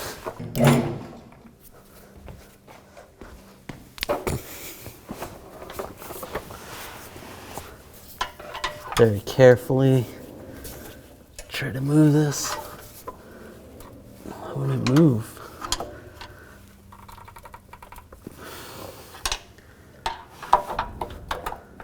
Maybe I gotta go up a little more.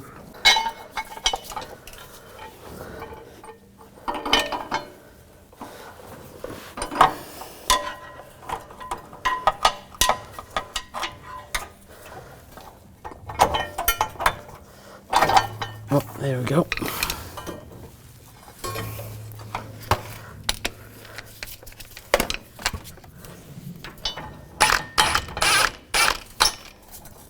Just keep that loose, get the other bolts in first.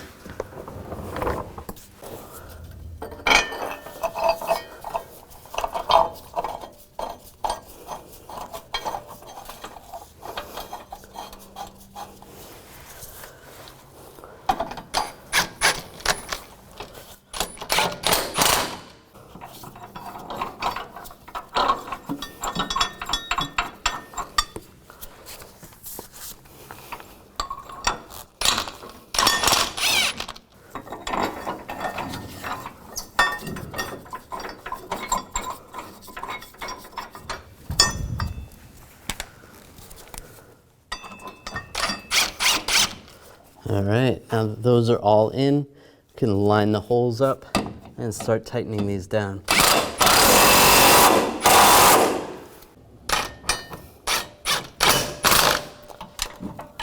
You want to line these pin holes up on the back. There's one right here and there's one on the other side. You can do that with a screwdriver, just get those lined up. Get those holes lined up.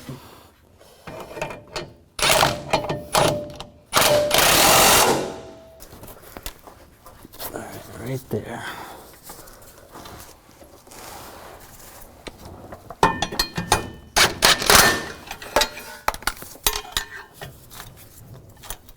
Now it's all bolted up. Now I can raise it up and remove those jack stands from underneath.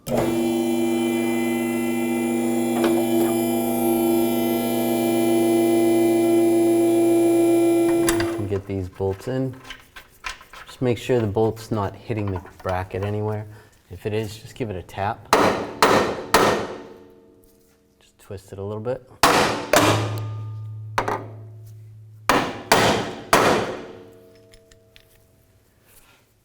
Exhaust in my way.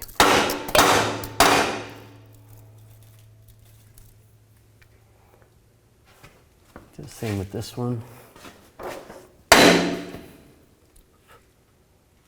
Looks good.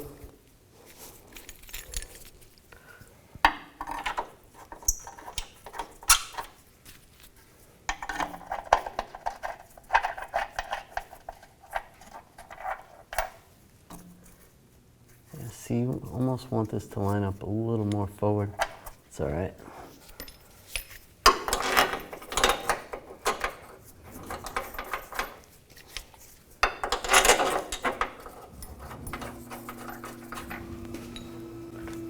and tighten them all down.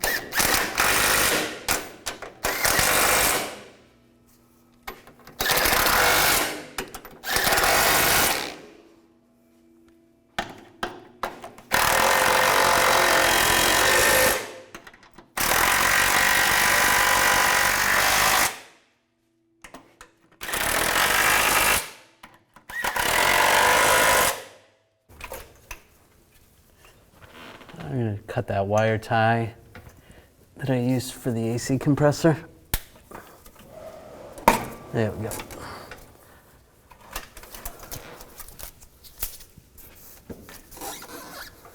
And get the AC compressor lined up. Install the nuts and the bolts.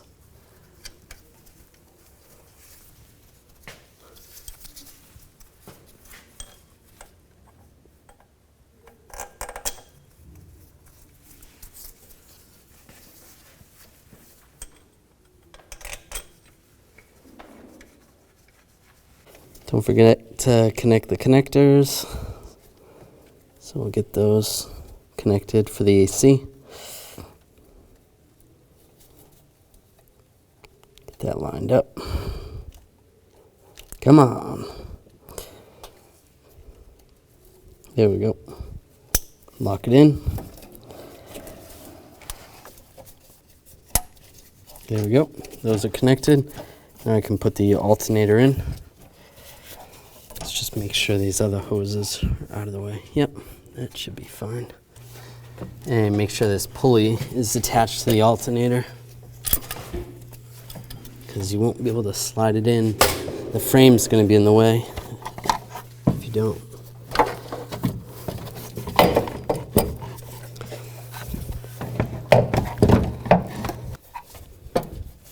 Now I got to line it up and get the studs in.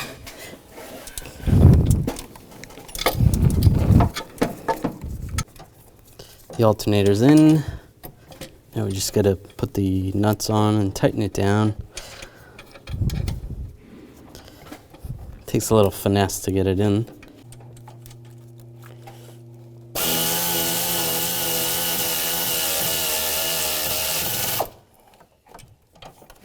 And I'm just hooking up the connectors to the alternator and the power cable. Now that power steering hose, put that on right here. All right, that's good. Now we'll go up in the air, put the power steering hoses on underneath and the serpentine belt. I'll install the serpentine belt. Just go under the tensioner.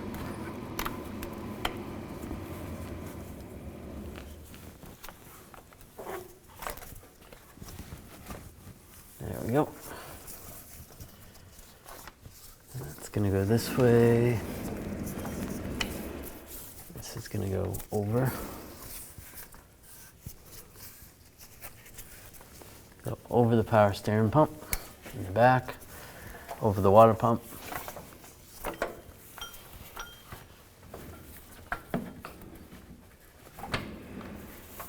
Over the alternator. And then I can go around the crank.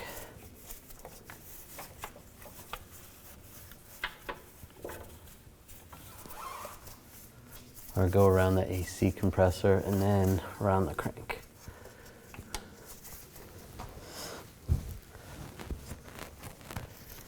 Use the tensioner tool.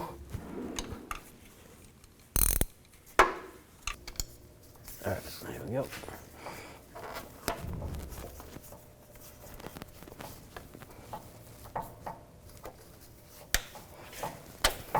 All right, safe now. Looks good.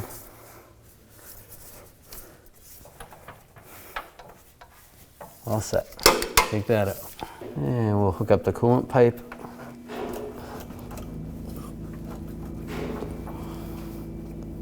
Use the hose clamp pliers. Move it over. Actually, I just have to release the clamp. This is one of those self-locking clamps. Just get it in the right location and release it with a screwdriver. Or just use a pick. There we go. That's on there. Looks good. At this point, we're going to start connecting all the wires and the hoses. everything that goes in its place. Make sure you get the fuel line. You can take that off and connect all that stuff. And the brake booster.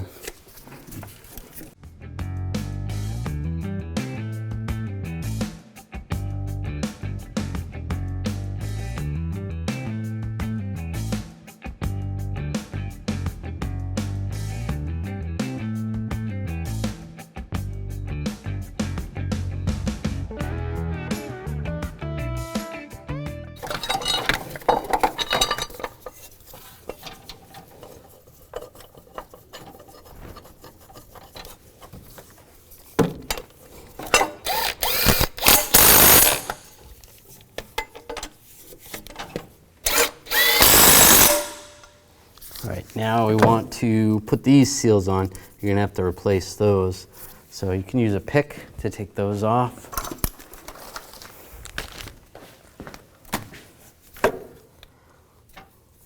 Just get underneath, try not to stab yourself.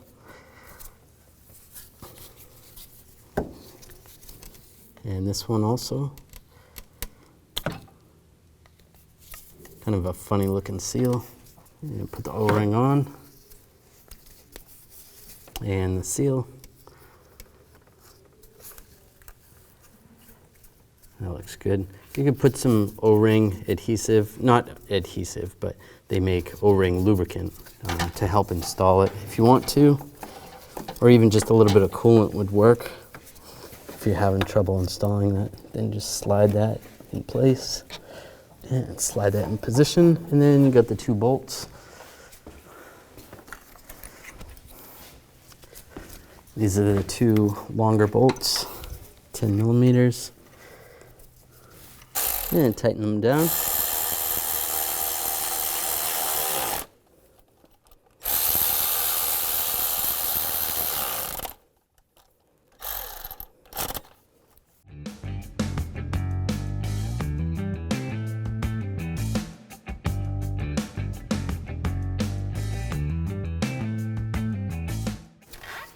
All right, now we're going to put the suspension back together on this side. Take the bungee cord off.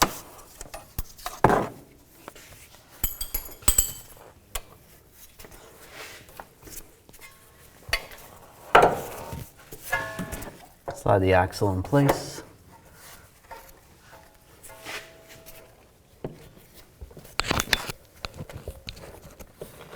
I'd have to twist it a little bit.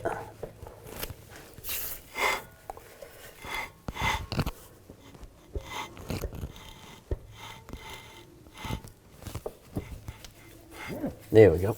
All right, now before I slide that on completely, I'll just slide the control arm in position. You kind of got to do a combination of the axle and the control arm. Pull this out a little bit.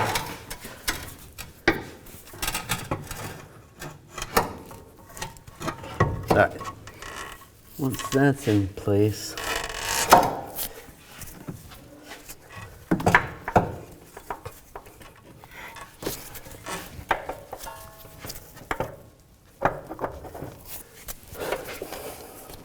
there we go.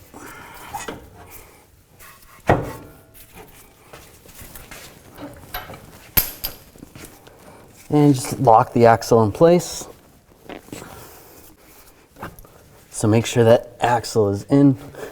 You can grab it and try to pull it and see if it's not. So just make sure it goes all the way down. So that looks good. Now I'm going to put all the nuts and bolts back in the lower control arm, put the tie rod end on, put the sway bar links back together, do all that, and then do the same on the other side.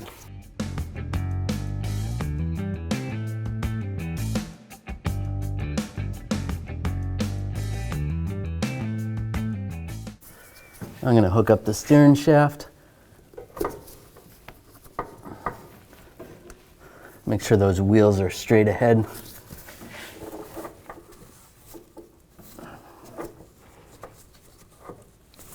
It's not the easiest to get.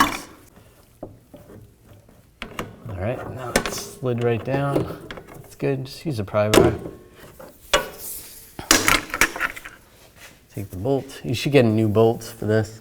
Put a little thread lock adhesive on it.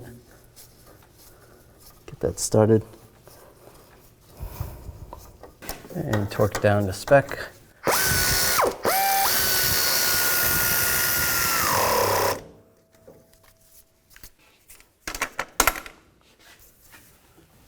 And you can lower the boot down. I'm going to put the drive shaft back up, reconnect the exhaust.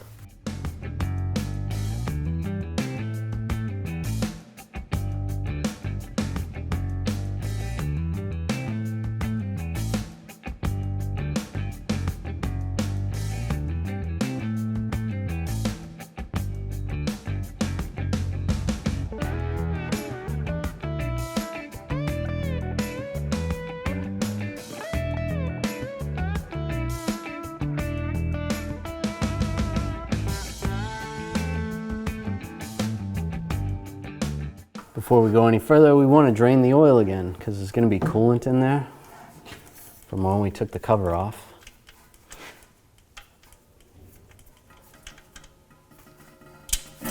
See, straight coolant. So drain that all out.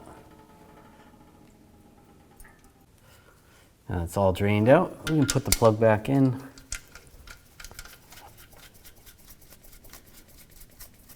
And tighten that down.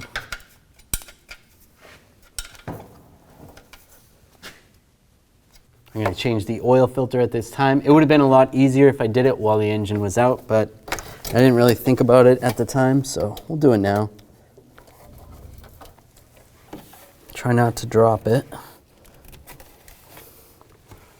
Slide it up. Now take the new oil filter. Just take a little fresh oil and lubricate the seal. And I'll reach down and install the filter.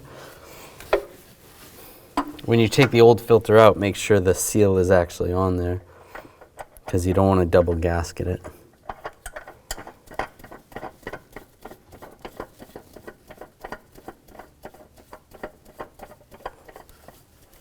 And once it's snug, just give it another quarter turn. Now we can add all the fluids. We've got to add the engine oil, the power steering fluid, and the coolant. And the transmission fluid, because we lost a little transmission fluid. So probably about a quart of transmission fluid.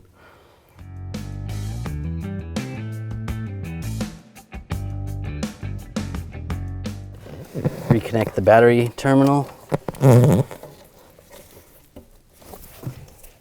And tighten it down.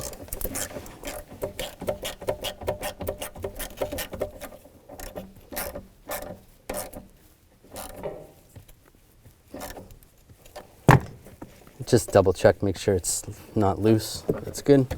Take the cover, slide it on, put the bolt in.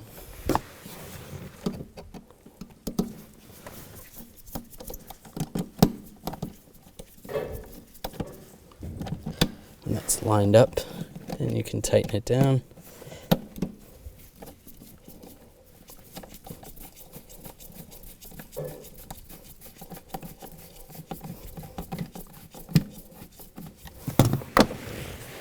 Oh, almost forgot this. Line that up. Hammer it down, put the cover on, put the carpet down, lock it in place. With the front wheels off the ground, I can disconnect the seat belt, and I'm going to turn the wheel back and forth. You can turn the key on, turn the wheel back and forth, stop to stop, and do that a bunch of times, probably about 10 to 15 times. We're trying to bleed out the power steering system, bleed any of the air out.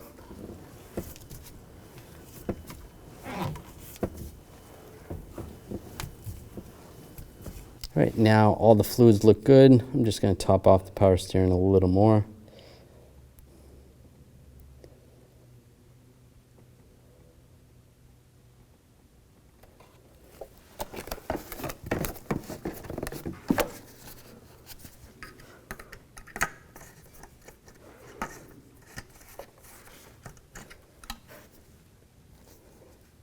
And that looks good.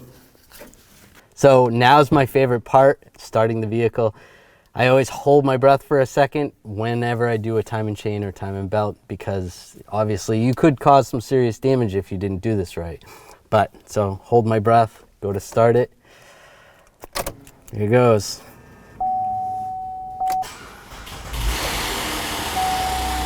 You can hear that chatter a little bit. Don't worry about that. That's just the actuators pumping up with oil. And there's a little bit of power steering noise, which is okay. We gotta bleed that out a little bit more. But at least it's starting and it ran good. So let's shut it off right now. At this point, I just gotta bleed that power steering a little bit better. But that chattering noise is normal when you first start it. That has to do with the chains and some of those tensioners filling up with oil and stuff. So don't get too scared right then. But it's good. Now we just got to clear the check engine light, get all the fluids situated a little bit better, and take it for a road test, and we should be good to go. If you enjoyed this video or it helped you out, make sure you subscribe to our channel, ring the bell, turn on all notifications so you don't miss any of our videos. See, I told you it would smooth out after running a while. Nice and smooth.